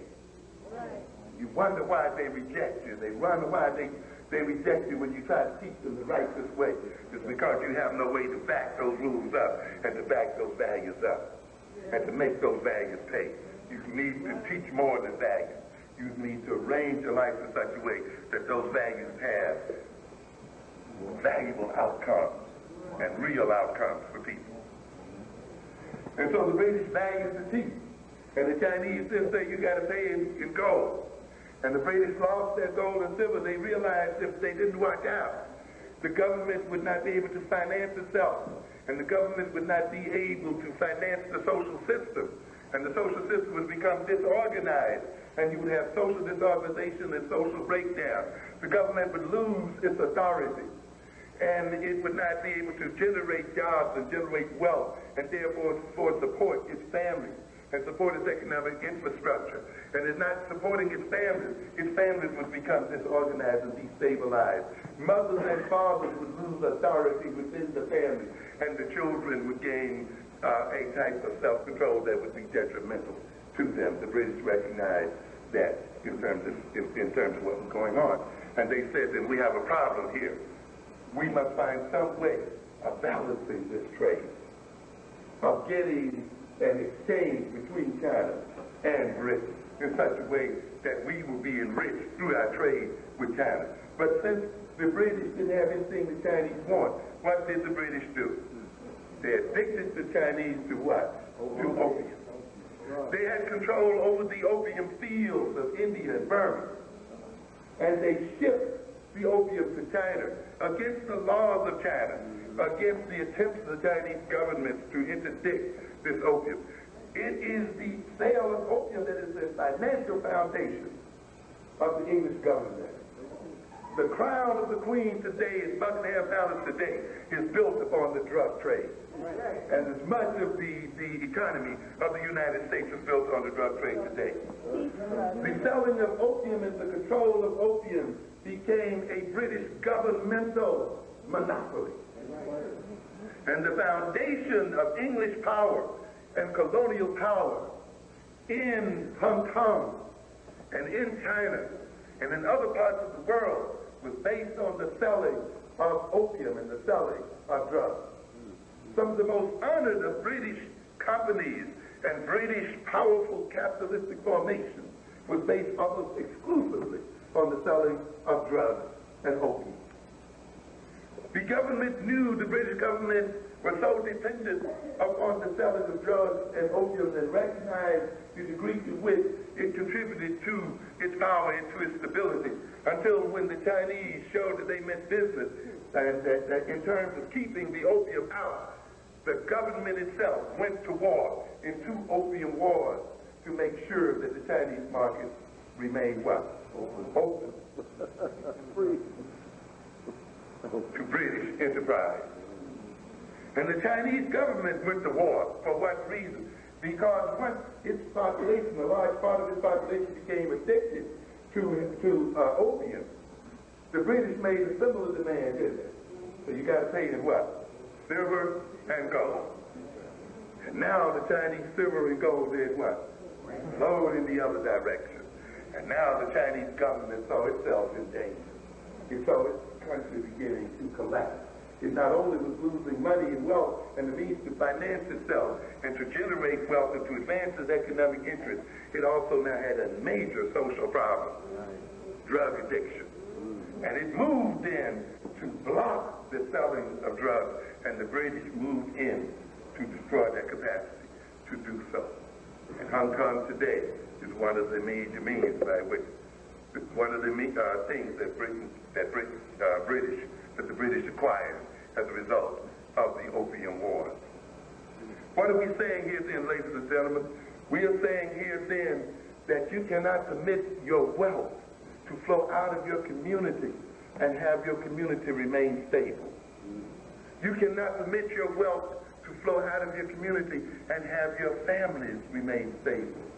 You cannot permit your wealth to be sucked out of your community and advance your community's economic interests and develop its economic infrastructure and create jobs so for its members and to support the stability of its family, to appropriately educate its children, to see to the ills of those who are sick, and to advance interest. You can't do it. It's no way possible that it can happen. And yet we are letting our wealth flow out.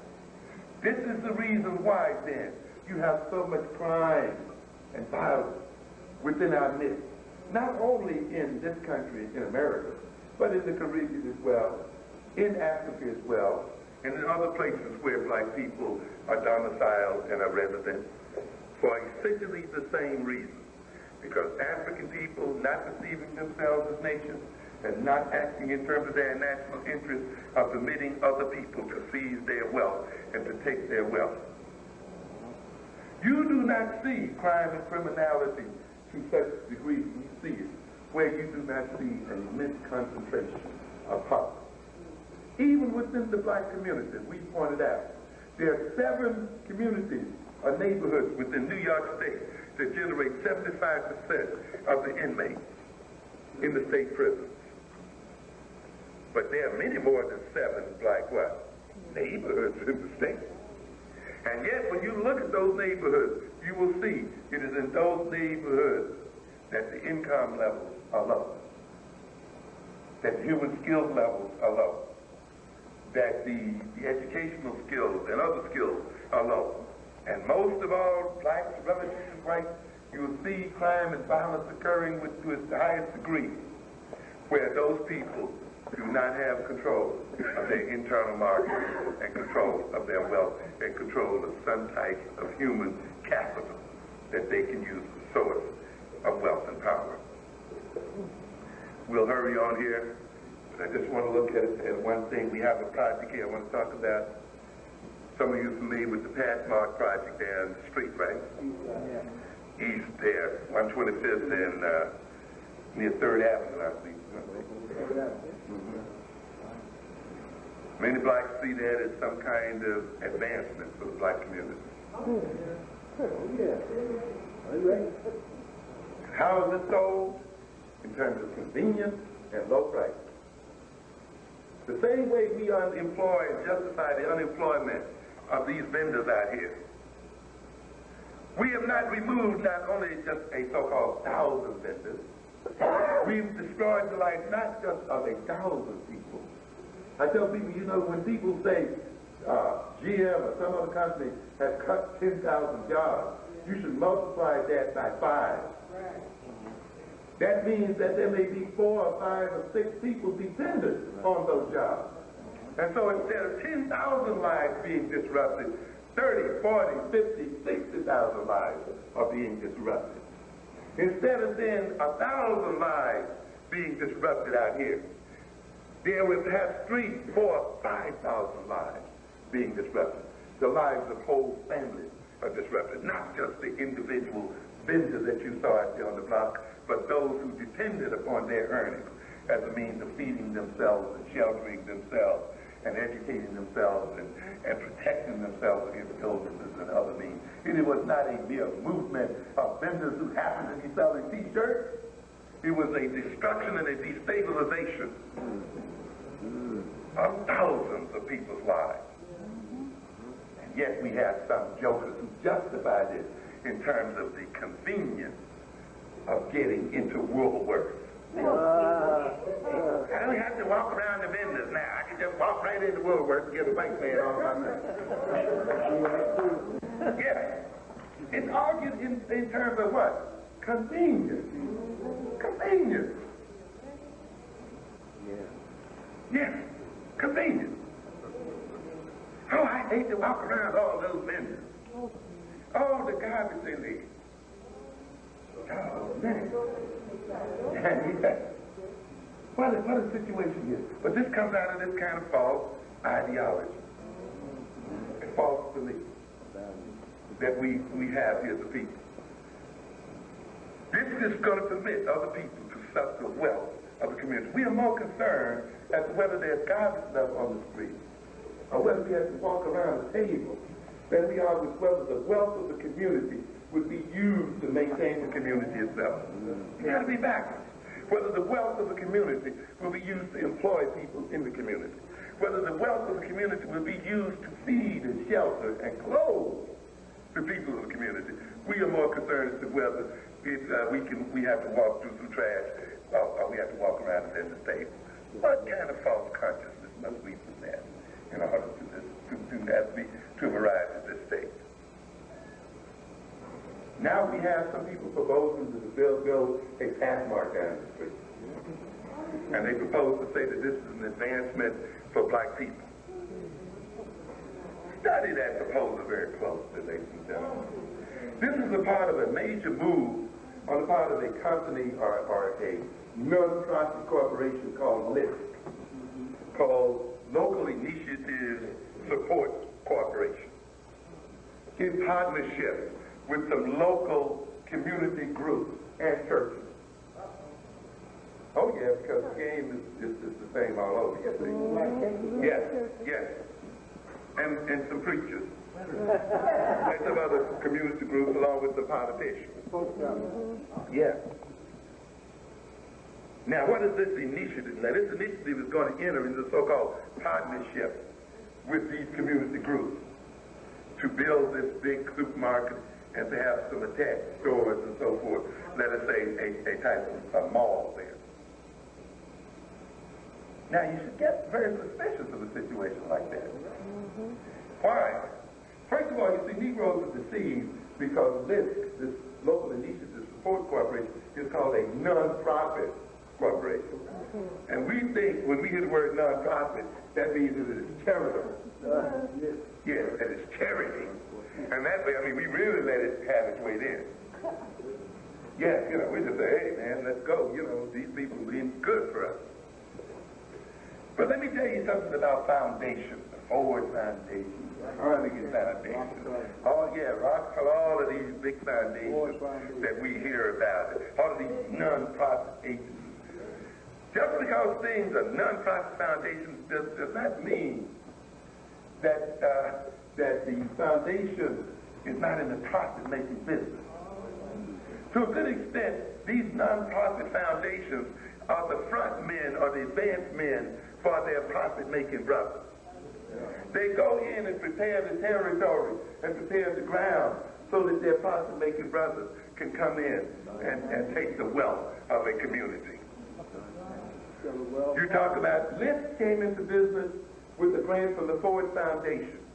It raised $648 million to build low-income housing. A very charitable thing, isn't it? Right? Low-cost, non-profit housing. However, stop and think. The architect who drew the plans for the house did not do it as a what? An act of charity. He or she what? Profited it from drawing those plans. The construction company, which was not black, and many of the people who work for it, which generally are not what? Black, made a what? Profit from making non-profit housing, from making low-income housing. The furniture and other retailers who sold the furniture, who sold the other items that will go into this low-income housing, did not do it for charity. They did it for what? Profit. The plumbers and the carpenters and the electricians and all of the people and people who consult and service and take advantage of a situation. That is why we have to have our own so-called foundation and our own charity organization. So when we decide to build low-income housing, or we decide to build certain non-profit institutions, those who do make a living and profit from it will be our own. We cannot permit then other groups who, in the guise of being non-profit organizations, create a means by which the community will be impoverished all the more. And now this organization, and look at the people then, and one may be very suspicious of this project. That's my first read, oh goodness, they're going to put in these things here, this is not a private organization. But then a line caught my attention. There are investors in this project. And who are the investors? Prudential, GE Capital, yes, Bank of America, yes, you mentioned Dreyfus, and the venerable J.P. Morgan. All right. So you know this is not a non-profit game. If these guys are investing in this project, they're investing in it to make money. And as I read further and I researched further, I recognized that List had promised them a minimum of 10% per annum over a 10-year period on their investment. And I wondered then, where were the investors in the black community? And in what way will this community itself be able to invest in this project and gain from investing in it? I did not see it there. Where is it? In what way? I recognized then that this organization was to a degree using the local community groups and the local community churches that it was allied with, and told them that they would be in charge of the project and they would actually be the sponsors of the project. And what they would do would build the shelves and build the storefront into which Fastmark and the other stores would move. And therefore the community would get a sense that it owned the situation. But yet, the bulk of the wealth that will be gotten through the retail business will not flow through the community, but will flow out of the community. And you see that a political game was being played, because you see, if Fastmark tried to move directly into the community, the bodega boys would object to it. Yes, they're objecting to it now. The other supermarkets, the Bravos and the C-Downs and the others owned by other Asian groups would move in to block it. The Koreans would move in to block it because they would see then that that big supermarket would threaten their existence and threaten their business. And hence they might succeed in blocking the entrance of this giant into the city by manipulating the local politicians in doing so. And Fastmark has been blocked, and other large units have been blocked as a result of local activity. As a matter of fact, one of the demands that the Koreans made in the last mayoral election of the person that they were going to give their support to as mayor was that the mayor would not change the zoning patterns in New York City so as to permit large units to be within the city and compete with them as a group. They had other demands as well. So what do we have here then? What you do then is go get a community group. Go get an influential church. Get an influential what? Minister. And group of people, you claim it is the community that sponsors this party. Not who? Not Fastmark, not the other big chain, but the community itself. And the community then runs political interference and gets the permission and pieces the parcels together. And then these big corporate systems move into the storefront as a result of the invasion. How slick. How interesting. And then they know Negroes do not have an ownership mentality. We have a jobs mentality because we've been conditioned into it ever since we came here. We think our existence depends on jobs, not ownership, not control. And you hear us talk about jobs all the time. Jobs, jobs, jobs. Never about ownership, never about control. And so these people come and say, we're going to give you 250 jobs. Oh, wonderful. This is how delightful. But do you realize how much money you're going to pay to buy those jobs? In other words, if you got a unit that's going to take out 30, 40, 50, 60 million dollars a year, one unit, that may pay its workers what? $500,000 or $2 million. Do you realize how much money you pay just so you can retain in your community $2 million bucks? See, we are so fascinated by jobs, we don't even see how much we're paid for the jobs we get. Suppose there's a business owned by an alien that earns $100,000 a year based on your spending with it. And it hires, let's say, 2 people that it pays a combined total of $20,000 a year. What have you done?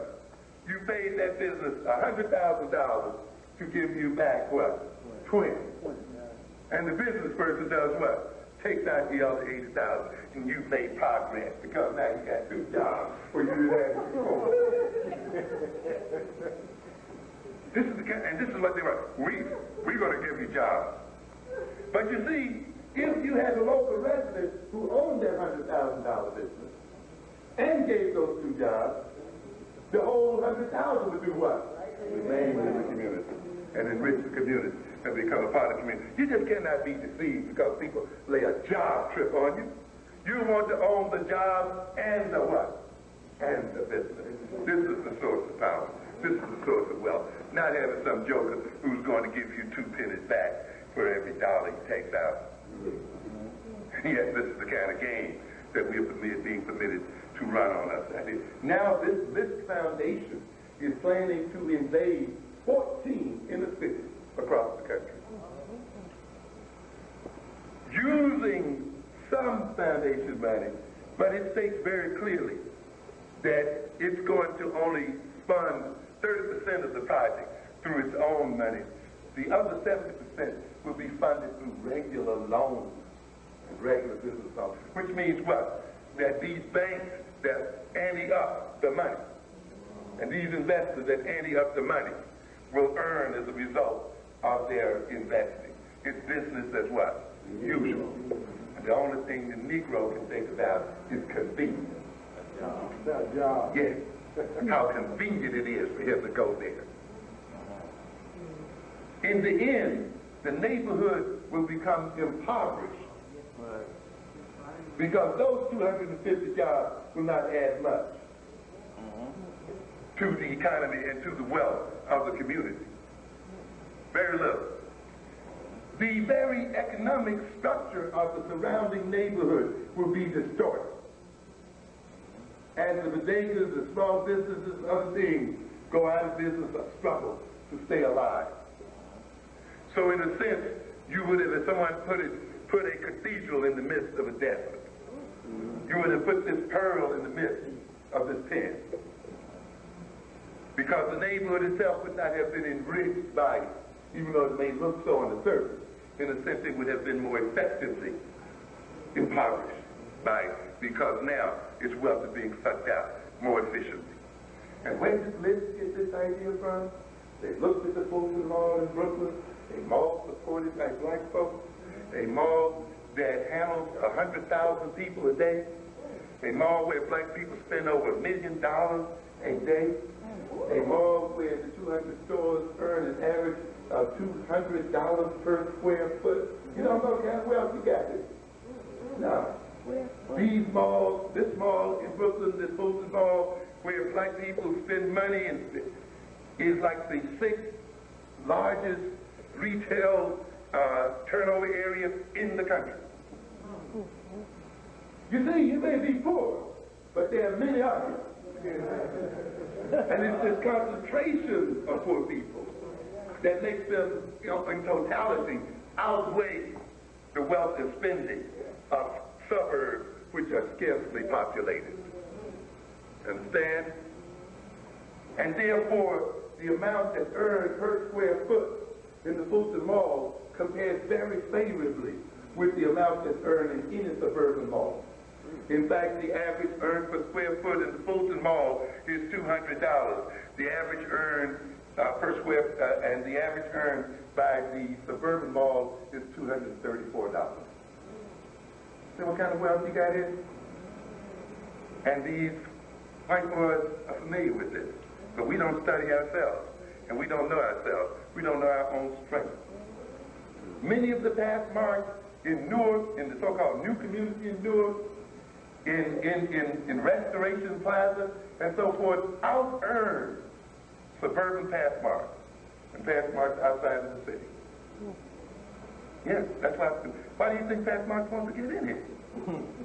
Why do you think Safeway wants to get into the city? Why do you think the others? These big companies are not going to move into areas where they think they can't earn money. They're not about charity. These are profit-making organizations. So if Passmark is going to move down here, it's because Passmark thinks that this is going to do what? Pay off. And it's going to pay big enough for it to do what? To be there.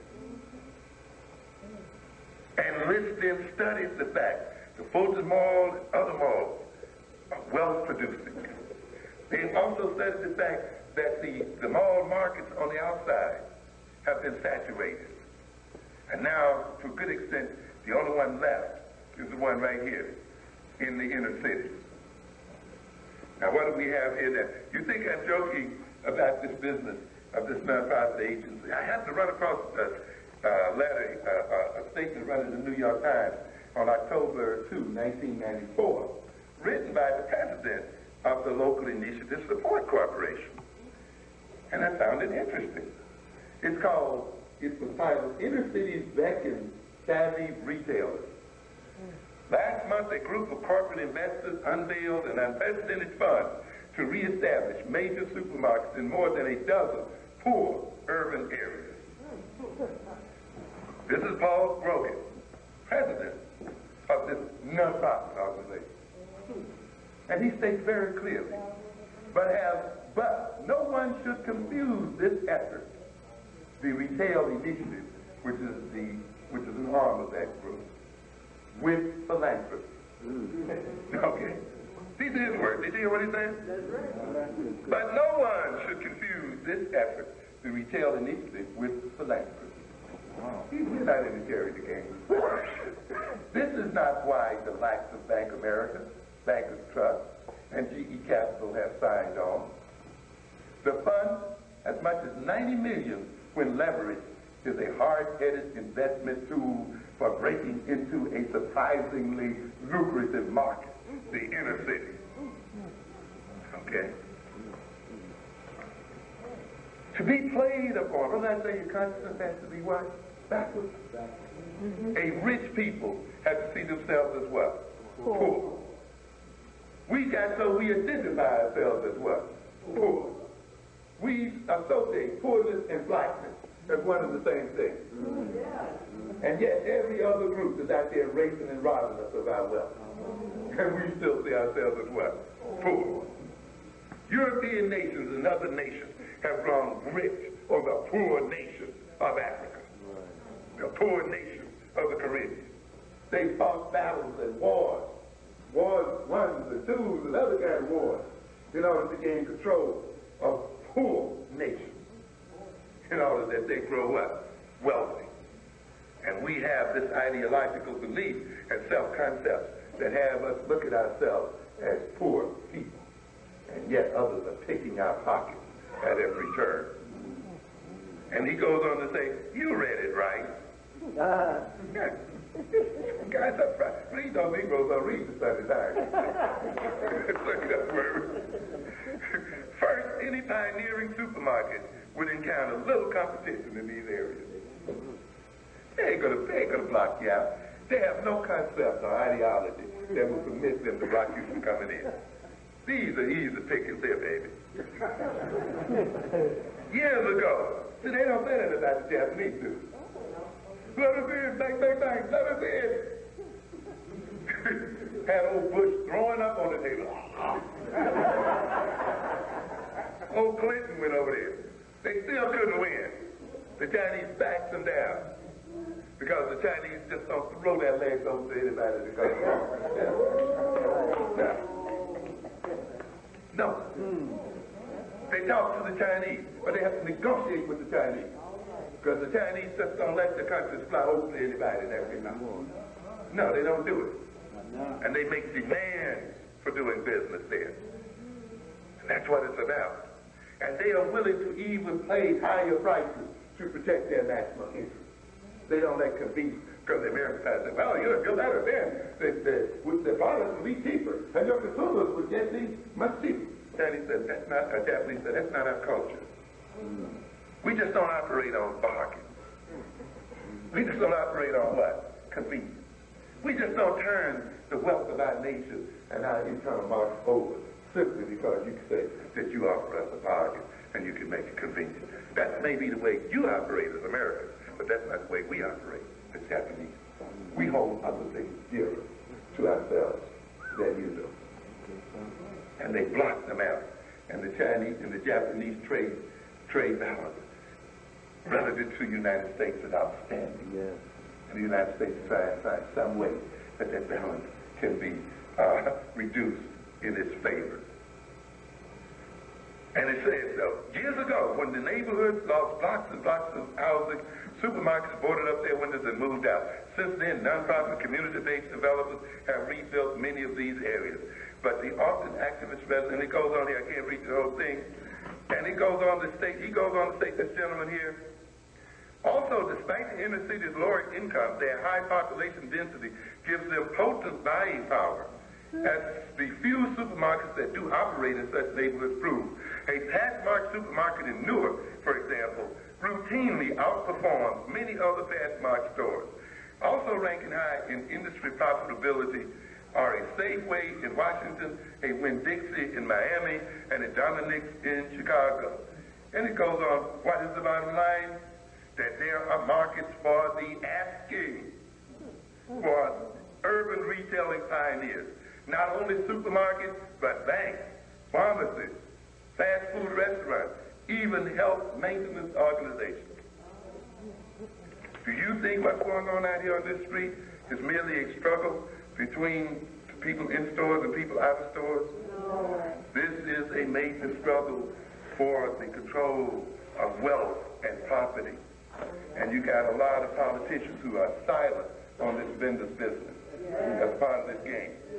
You got a lot of preachers who are silent on this vendor situation that are part of this game. You got a lot of these old front people, these old petty bourgeois Negroes that you find in every African nation who operate between big white capital and their own people to sell those people out for a few pennies. Yes, this is the same kind of game. Some of them even call themselves African heads of government. Yes, and others call themselves Negro elected politicians. Others call themselves real estate brokers. Yes, who rent white folks' property for their absentee owners. And who think that by running black people out of business and discouraging them from going into business, they can bring in the big chain and other big whiteys so that they can pay fat rent, so that they can earn big commissions, while the people around these places suffer for lack of jobs and lack of means of earning a living. This is the kind of game we have. We got a whole big game, the likes of Mobutu, who sells a whole nation of people so that he can get in a Concorde jet and take his to France. That's right. On 14 French chateaux. He rents a Concorde jet for $250,000 each ride. And gives away the wealth of that nation for his own personal and stupid means. And will ultimately destroy those people if he's not thrown out or destroyed in that office himself.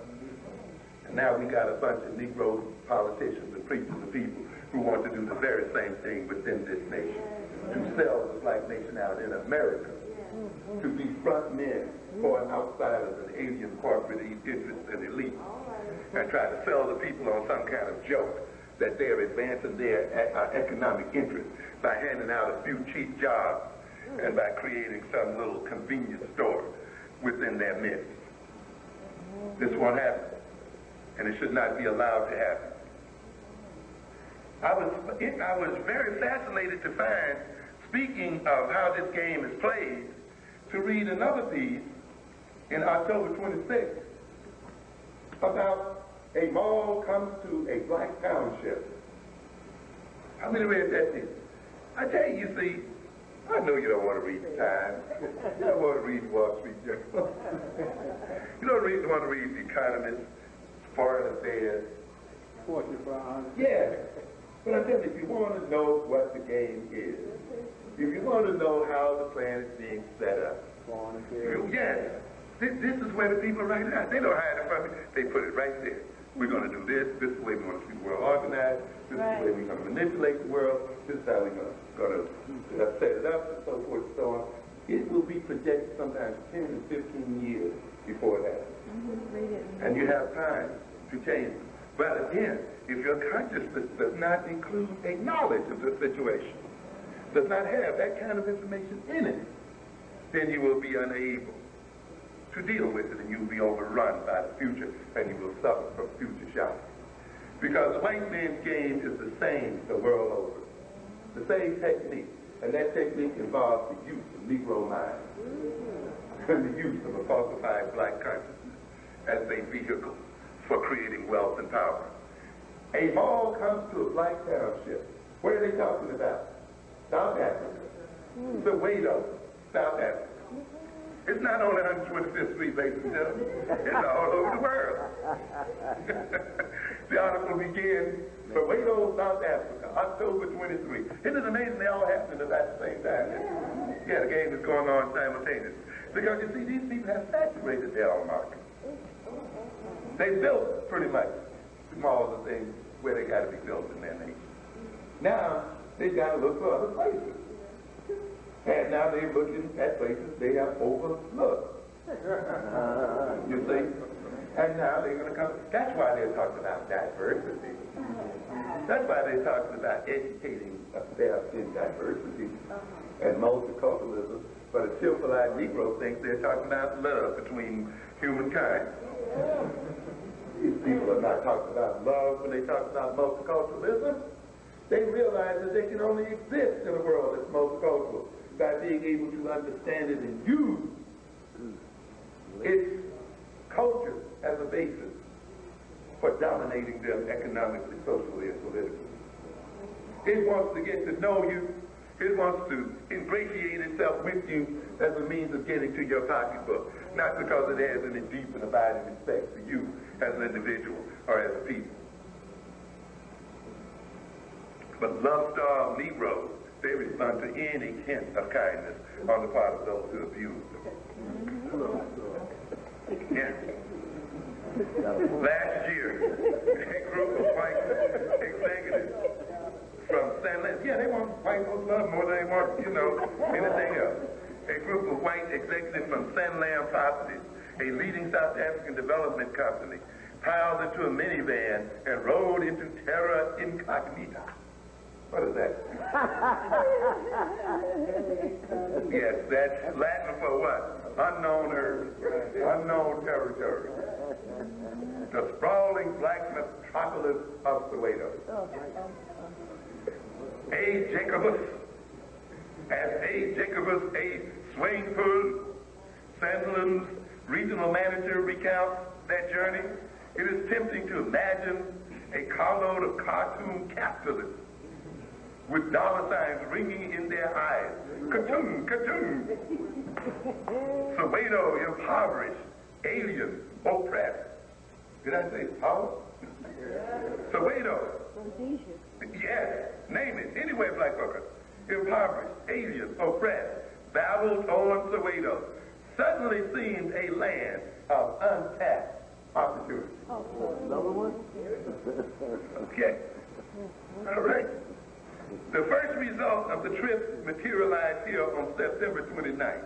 The biggest and most modern shopping center any township has ever seen, complete with a family steakhouse, a triplex cinema, automatic telemachine, an appliance store, clothiers, and the plus ultra of suburban life in South Africa a gun shop. Yeah, man, after you get through buying all that stuff and you can't buy it, you shoot yourself. At the mall's heart is a vast air-conditioned ShopRite supermarket that has bought some Soweto shoppers close to joyous tears. I mean, this guy puts it right in your face. Right here. Right here. And this thing goes on, I can't read you all of it here. Soweto, which once appeared to white business as a ghetto teeming with squatters and bristling with political upheaval. Yes. All at once acquired a more enduring identity. A city of more than 3 million consumers without a grocery store, appliance dealer, a clothing outlet of national stature. Poor, oppressed people, but people who are gold mines nonetheless. You see, the same game, going over and over again. But this is not the only thing they have in mind. They're going to now develop, what is this called over here? A hyper shopping mall. Yes, yes, yes. Mr. Swainpool said that the company had 2 other township projects near announcement, including a mammoth hyper mall in another part of Soweto and another half dozen on the drawing board. What are we facing here, ladies and gentlemen? Have we been so convinced that we were so poor that we didn't study economics? Because someone convinced us that you couldn't earn money trading with black folks? You hear many of us Negro jokers. When I used to try to get investment for a shop I had right here from Negroes who had a little money. Right here on this street. Yes, and presented to them the business plan and the profitability plan. They just look at the income statements, the cash flow statements, and the other thing. The only thing they can say, well, you can't make money if you only sell to black folks. You know, that was their reason for not investing. The very idea that you're in a black community, that the largest percentage of your customers will be black people, was for them the reason why they should not invest in the business. And you've had many Negroes think along those lines. You got to sell to everybody. You got to sell to the white folks. You got to sell here. I'm not against selling to everybody and selling to white folks, but the idea that you cannot grow wealthy selling to black folks is an idea that's fixed in our minds, so that when we believe this, we lost any courage and desire to invest. While other people who didn't believe this, did what? Came right in and made the money, and gained the power as a result of making the money. We were so convinced that we were poor, that we didn't study the arts of business, the arts of finance, the development of a financial system. We did not develop the means by which we could organize ourselves economically so that we could provide for ourselves and generate wealth based on our wealth. We studied economics when we studied as the art of finance so that we could work for white folks, so that we could work with them in exploiting African people and African wealth. This is what it's about. The same game. But at least, I have to give my white South African brothers some credit. They are raising hell. They say, wait a minute here. What is this game? As the piece goes on, but the new interest of white retailers has generated a bitter outcry from some black businessmen in the township. They complain that after decades of weathering the strains of the apartheid ghetto, black entrepreneurs were pulled aside by the economic power of white outsiders who have discovered gold in the black townships. At least they are saying something. Where are our people who are complaining about the exploitation of this community? There's a gentleman here that says, you see, and of course, they did the same thing this project is doing. They used some 40 local organizations to review their plans. States it right here. The company entered Soweto on political tiptoes. It assembled a committee of 40 local organizations to review its plans. It created a trust fund, you see, and it used the group to do what? Run political interference. And then it promised the Negroes a few jobs. And then it gave 2 of them a business out of 68 stores. But one black man down there, Mr. Lagodi, African, says, we feel that appointing a few black faces in ShopRite doesn't give you a passport to come in and exploit the emerging black market. Okay. See, some Negroes think it's all right as long as Woolworth hires some managers, black managers, black clerks. As long as they hire a few black faces on white power, we'll let them take everything we got. Mr. Gama pointed out that his black chain stores had remained in business, this is in Black South Africa, without laying off workers, despite political violence that scared away customers and drove the company repeatedly to the brink of bankruptcy. He fumed at the thought of white companies now reaping the dividends of the struggle. And we're going to see this kind of game occur. You devastate a community. You suck it dry on one hand. And then you turn yourself around after a period of time to come back and rape it again. And this is the same kind of game. These banks of America, this Bankers Trust, these chemical banks, and the other banks who are moving one branch out of this community after another, deserting the community. Now, in a stroke of disjunction, are going to move back into the community and help themselves again to it. White businesses know the devastation of apartheid wouldn't leave them. That's what white businesses know the devastation of apartheid wouldn't leave them any competition. It is a walkover for them. Isn't that what Brogan was saying? We can just walk right in and take right over. Because we have let American apartheid do what? Devastate the African nation in America. So apartheid, after you have excluded us from credit, after you've excluded us from developing the kinds of businesses and other skills that we need, and now we're going to let you in simply because you've run out of space in your own community. You want to come back in now and soak us again, and we, in the name of multiculturalism and Christian love and charity, are going to permit you just to come right on in and take everything out? Yeah, but we got that kind of crew. This is one of the reasons why, and the black business persons over there in the black community should not even be debating this question in South Africa. It should be a part of black South African policy. Yes. But why?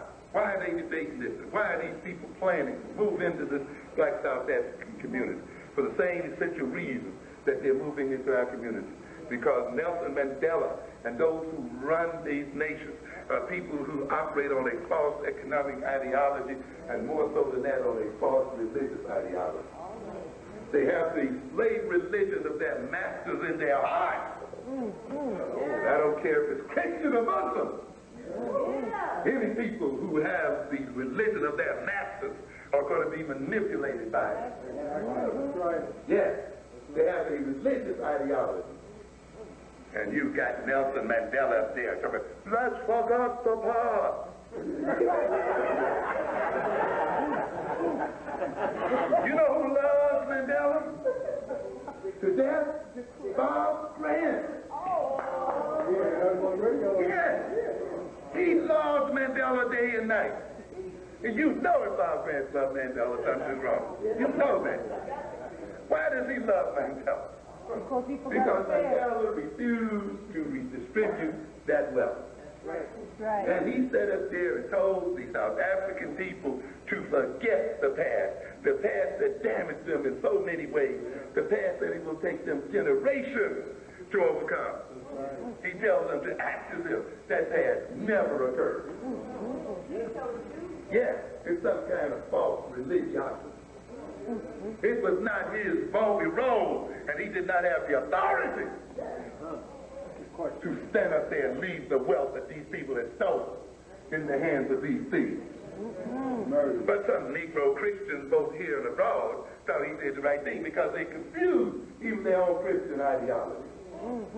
Because they confused forgiveness with justice. They think forgiveness and justice are the same thing. Mandela forgave those people, but he did not demand what? Justice. And often forgiveness can block justice being done. That's why you don't forgive too rapidly. No, sir. It is not only Christian to forgive, it is also Christian to be what? Just. He does not demand justice. I saw the mockingly say, suppose I see you walking down the block and I grab your pocketbook with your life savings in. And as soon as you reach to get it back, I say, let's forget the bar. Let's not think about it anymore. Let's be brothers and sisters. Let's form a multicultural nation. Yeah. Oh, no. You forget that. You know, I think your Bible gets bad. Isn't that a wonderful con game? Just go down and grab people's money. Forget the Bible. Forget the bad. You know? And this is what he's done. In trying to be magnanimous, he is telling these people, even though these people have stolen your wealth, even though they have accumulated tremendous advantages, wealth, property, human resources, human capital, all kinds of comforts and everything else based on their past behavior. Forget that and let them do what? Keep it. Do it again. Yes, let them keep it. Let them keep it. Yes. And now he's going to produce a raceless society, a meritocratic society, where people will be not judged in terms of their color or their creed. Okay? And now they can take this accumulated wealth, the wealth they use by killing and enslaving African people, the wealth they use by taking the profit of the African people and exploiting them mercilessly, they now are permitted to keep this wealth with a clean conscience, and now they are allowed to enter into the free market from which African people were restricted for hundreds of years and not permitted to participate. And in the name of multiculturalism and the new South Africa, they can take that wealth and come and own the land and property and steal the other wealth that African people have because some ideological joke got it wrong. Got it wrong. Free and here now. When you forgive without demanding justice, you reward injustice. So not only were the white South Africans so-called forgiven, they were paid and rewarded for their injustices. You cannot believe these. How do you as so-called black Christians fall for this baloney? Because you see, white folks teach you one theology while they teach themselves another. That's why they use the same religion and the same God to capture you and enslave you and say God permitted them to do it. You use the same one to lay down and crawl in the dirt and let them walk over you and claim that their walking over you is a sign of your religiousness. Yes. That's why we let these Arabs enslave us. Come and steal our people and enslave our people and sell our people. And then turn off that religion. And they too come right in, the Arabs, right into Africa and own the shops and own the businesses. And some Negro hollering, "Allahu Akbar!" While he's not giving them a break. And use the religion to justify letting another people who enslaved them own and control the economy. Because you've been taught the wrong religion is the wrong way. In Nelson Mandela's forgiveness, the victimization of African people is punished. These people are now being punished for being victims. In the African situation all across the world, no good deed shall go unpunished. That's right. And no good, no bad one shall go unrewarded. That seems to be the way the deal is set up. That's it. When you forgive before you demand justice, not only do you reward injustice, the injustice continues and it increases. And the inequality produced by injustice continues and increases. And therefore, the accumulated wealth that whites have gathered as a result of their injustices will now be used to maintain the original inequalities that were characteristic of their original society. So rich white folk, powerful white folk that were rich and powerful during apartheid will be rich and powerful white folk in the new South Africa. And if the inequality of power and wealth was a major source of problem and violence in the black community, it will continue to be a major source of poverty and violence. It's still going to go on. I got to close it. My brother asked me to close it here. But I just want to bring your attention to another little piece quickly here. November 4, 1994, Dangerous Young Lions. Nelson Mandela talked about these young men. In a speech last spring, President Nelson Mandela lamented the transformation of what his African National Congress called young lions.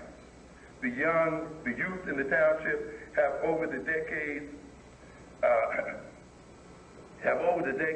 a visible enemy, that is, they had the government. Now that the enemy is no longer visible, that's what they think, because of the transformation that is taking place.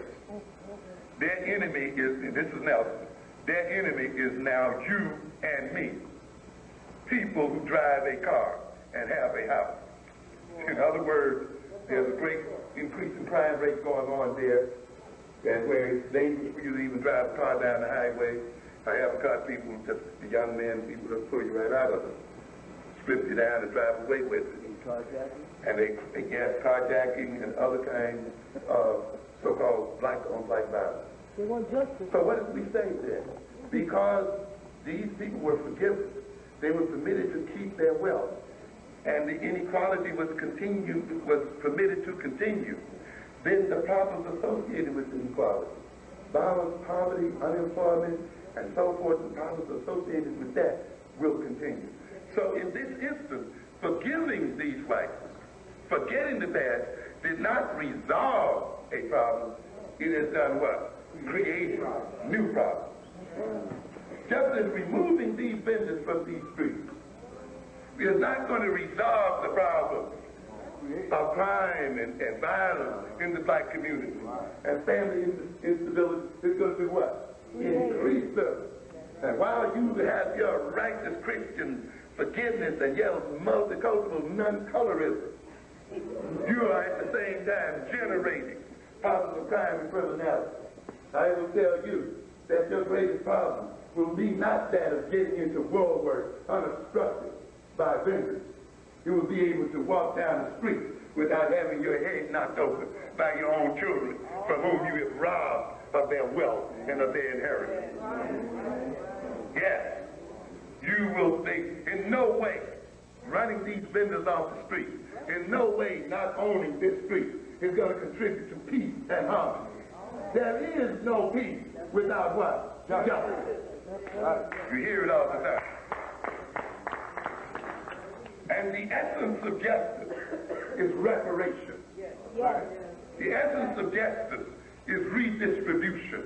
Yes. The essence of justice is to pay for damages done. Yes.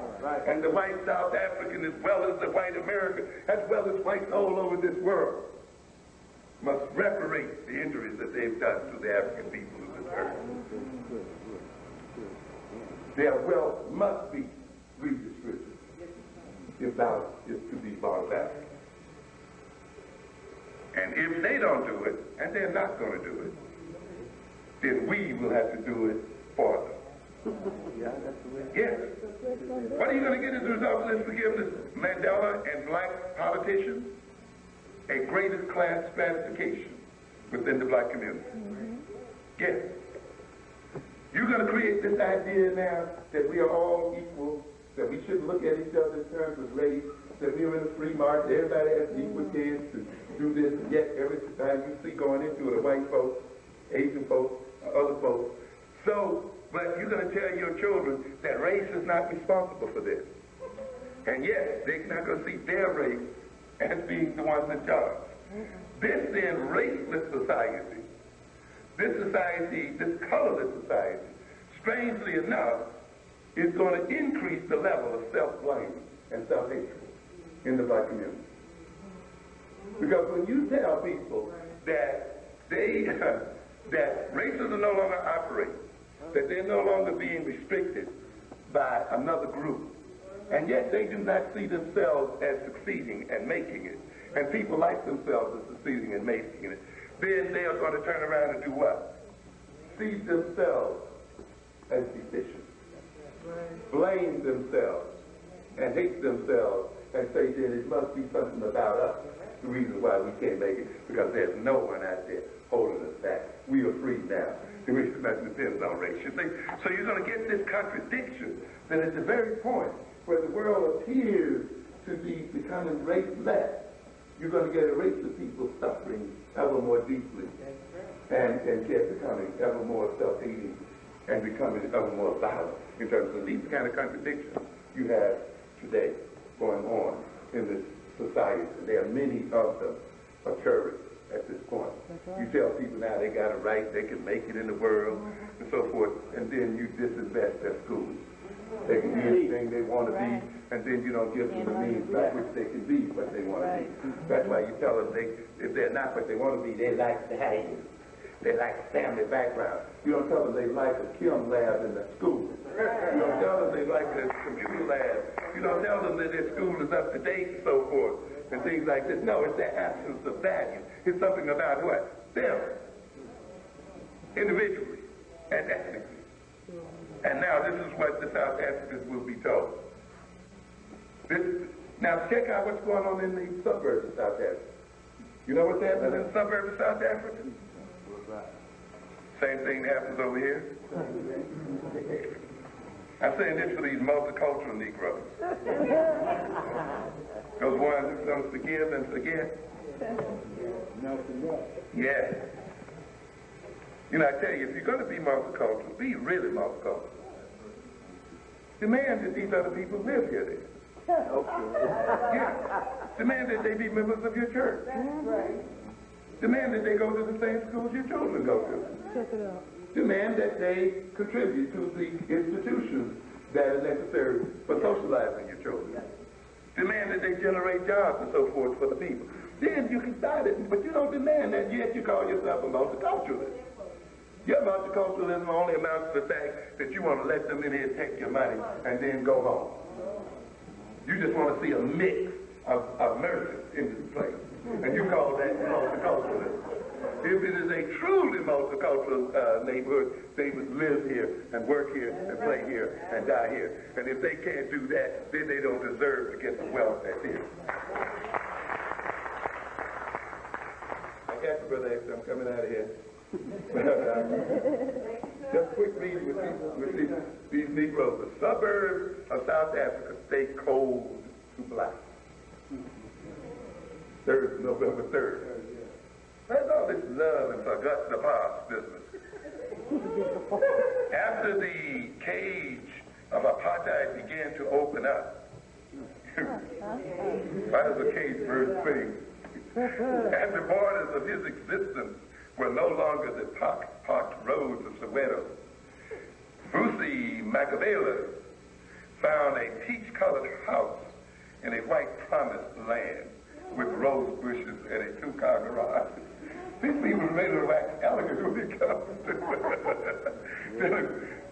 It was there that he knelt with his family in a corner of his bedroom to thank the ancestors for his family's good fortune. He sprinkled tobacco on the carpet, as the ancestors must have their snuff, and marked the sacred spot with his deceased father's walking stick. Outside, he planted a tiny sapling, which he named Watch Us Grow. The next day, a for sale sign went up at the house next door. The people on the other side left a few months later. He never caught their name. Soon, more and more middle-class Sowetos replaced the departing whites. Now, 2 years later, his suburban town of Naturena in the Red Rock Hills 2 miles east of Soweto has begun to feel like the Soweto without poverty. And it goes on to talk about this kind of situation. When are you going to give up these fantasies? You're going to laugh to fight for them. They move out, then they move And out. be the same as they. When are you going to give up these fantasies that other people are going to forget who they are ethnically and so forth and deal with the real politics of the world? When are you going to give up these wrong-headed religious ideological beliefs and face the reality that justice is also a religious demand? That's why you got something called hell, isn't it? Right? Hell says that people pay for what? Their injustices in life. That they pay for what? Their sins. The essence of balance is that, hey, something has got to be paid for. You just can't get away with it and get away and just go right into heaven. And we're trying to let these whites get into heaven, even though they've committed dastardly sins and so forth. I will end this here then by saying, and all of this, if what I've talked about tonight, and if the coming genocide of our people, and that is a great possibility, is the result of our ideological orientation, the way our mind and consciousness is constructed, then we need to change our mind and our consciousness. And we need to change our culture.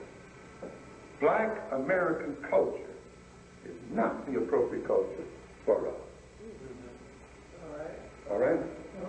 Even though you may think it's great and you may think it's wonderful, the reason why I say that is because it's filled with too many reactionary elements and too much ego-defensive behavior.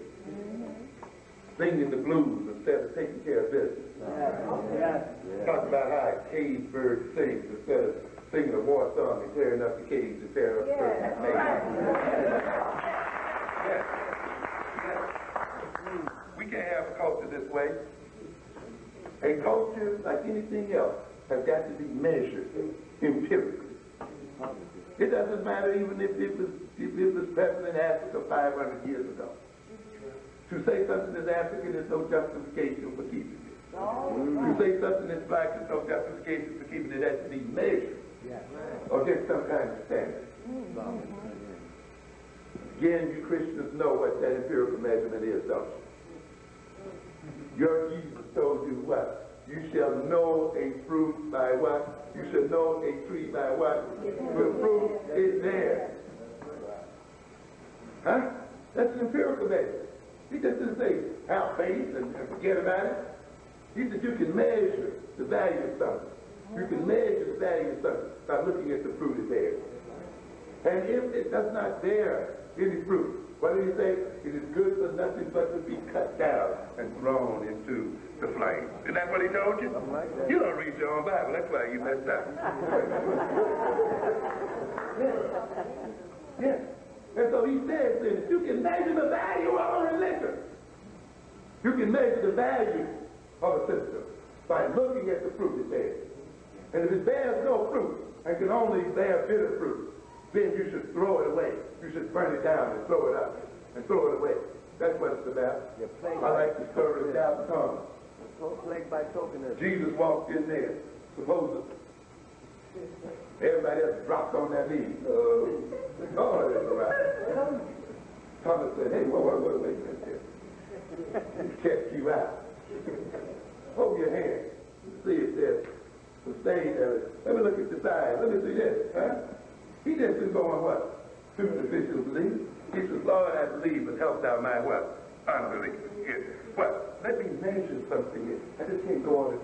You know, Jesus Christ was walking through the field one Sabbath, eating corn. You remember that, you Christians, you see.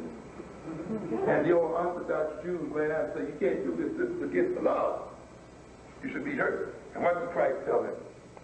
The Sabbath is what? Made for whom? Man. Not man for the what?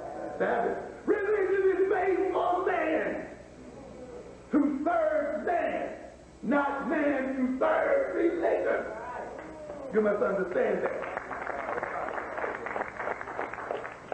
Other people use their religion to serve them. And black people serve the religion. That is why the white man can use the Christian religion to capture and enslave black people and deceive them and use them and control them. And black people are so busy serving the Lord, they are used and controlled and abused. And the more they sing and shout, the deeper they sink into degradation. Yes. Because they're serving the religion instead of seeing the religion as being necessary to serve them. God created religion as a service to man, not the other way around. The Arabs used Islam to serve them. They used it to penetrate Africa, to enslave African people. They used it as a means of gaining a trade advantage in Africa, the trade advantage they still on today. And black people use Islam to submit to the control of Africa. And you claim you're praying to the same God, and you're worshiping the same religion. You are not. Because it is not the name of God that matters. It's your relationship to your God that matters. Yes, we have these people who are acting in this term, and we see this kind of thing. And because you let somebody else put a false religion at the center of your consciousness and put a false religion at the center of your culture, you sought to even define your culture in terms of a hand-me-down slave religion. And build yourself around it. And you wonder why then the more you pray to the Lord, the worse things get for you. And why then that the more churches you have in a block, the more crime and criminality exists. I can measure the amount of crime and criminality in the black community by counting the number of black churches within the block. The more black churches you see in the block, the more criminality and crime you see in the community.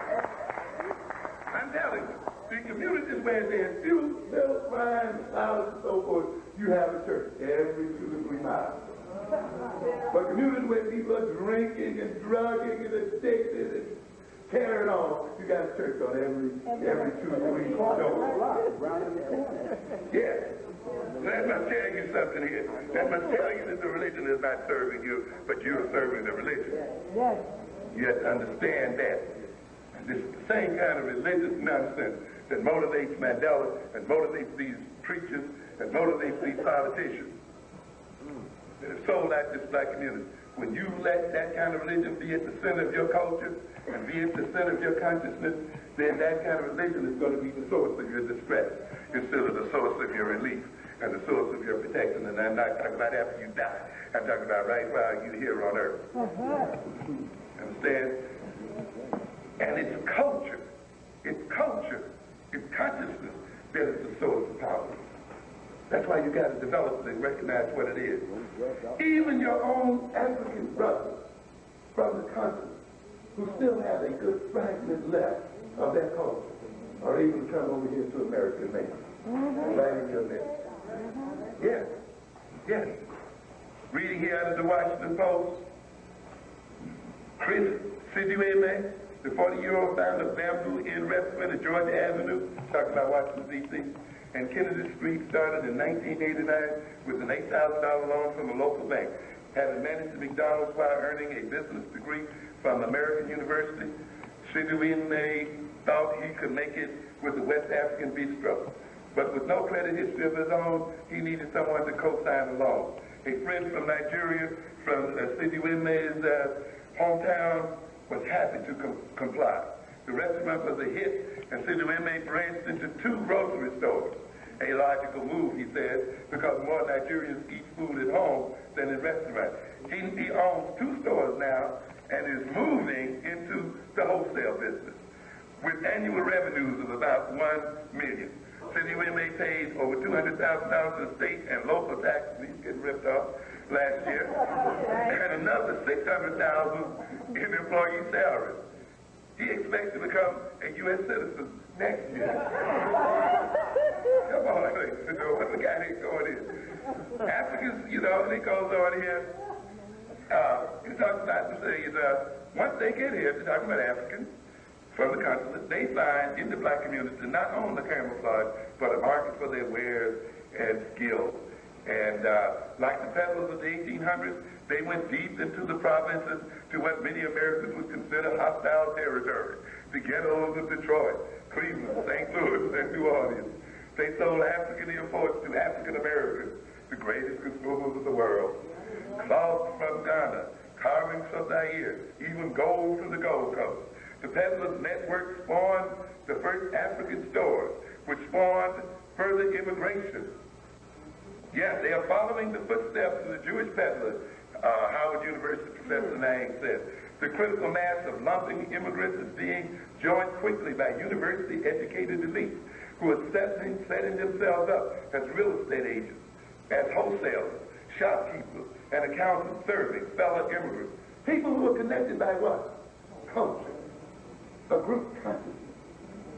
People who have an African-centered consciousness, who now use that consciousness as the basis for developing a financial system and using that financial system to advance their economic development.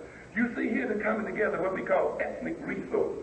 The ethnic resources that comes from being a Nigerian, that comes from being from the hometown. Those are brought together with what we call class resources. Those Africans who go to the colleges and to the universities, who learn the business and finance and accounting and other kinds of things, and they join together. Those Africans who picked up skills and other kinds of things so that they can serve their fellow men who are into retail business. And using that base to go into what? The wholesale business. And using that case to get into imports as they import their materials from Mother Africa and so forth. The same kind of plan that I recommend in Blueprints for Black Power. That the first level for black economic development involves capturing the internal market, capturing 125th Street, capturing every black street across the city. But not only doing that, capturing Fifth Avenue downtown. Your people work down there. That's where they spend their money. Be down there to get it, man. There's no reason why we have to stay up down in Harlem. The whole of New York City should be seen as a market for black people because black people are spread all over the city. And we can get to them, and we can get the white people. You need to go to business downtown, you know. Set up a big, be a black one. It should be all black employees. And use the Negro's mind to get it. And a white man's mind. Since they think all the white folk can own this business downtown, it wouldn't matter to them if they had blacks in there. They think that they're still buying from a white man.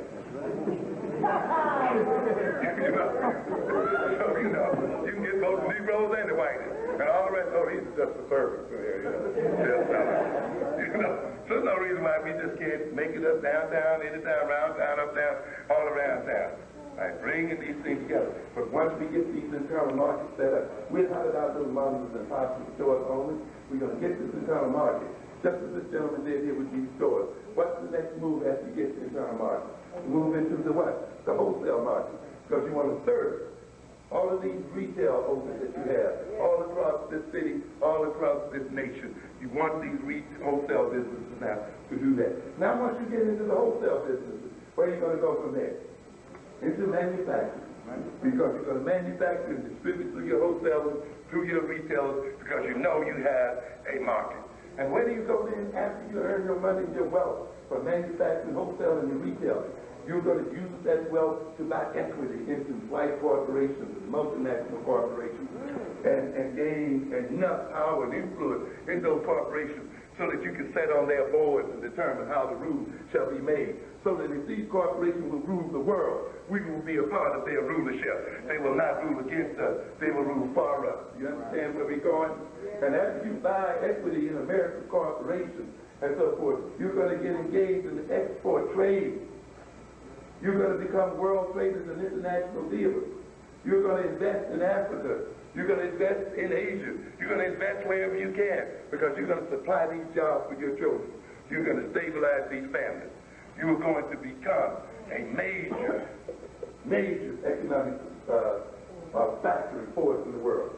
Today the world is being divided into 3 regions, and it's being dominated by 3 regions. The region of Western Europe, which is using Eastern Europe as its manufacturing base increasingly. A region now called the North American region, which plans to use Mexico, Central and South America as its low-wage manufacturing belt, as its high productive low-wage manufacturing belt, and East Asia. These three giants will be the control of the world's economy. What do we have left out there? Africa and African people. No African trade bloc, no African economic bloc. An Africa that is going to be ripped apart and raped and exploited by these other three groups, while some Negro is talking about multiculturalism and diversity. The Asians are so strong until the white boys have predicted that they will be the preeminent economic power before the turn of the century. The United States and Europe will be secondary power. What have I warned you of before? Are you going to get this white man's foot off your neck only to have the Asian foot put back on it? This is what is going on out here today. You must become part of a Pan-African economic, political, and economic system. This is the only route to our survival as a people the world over. And if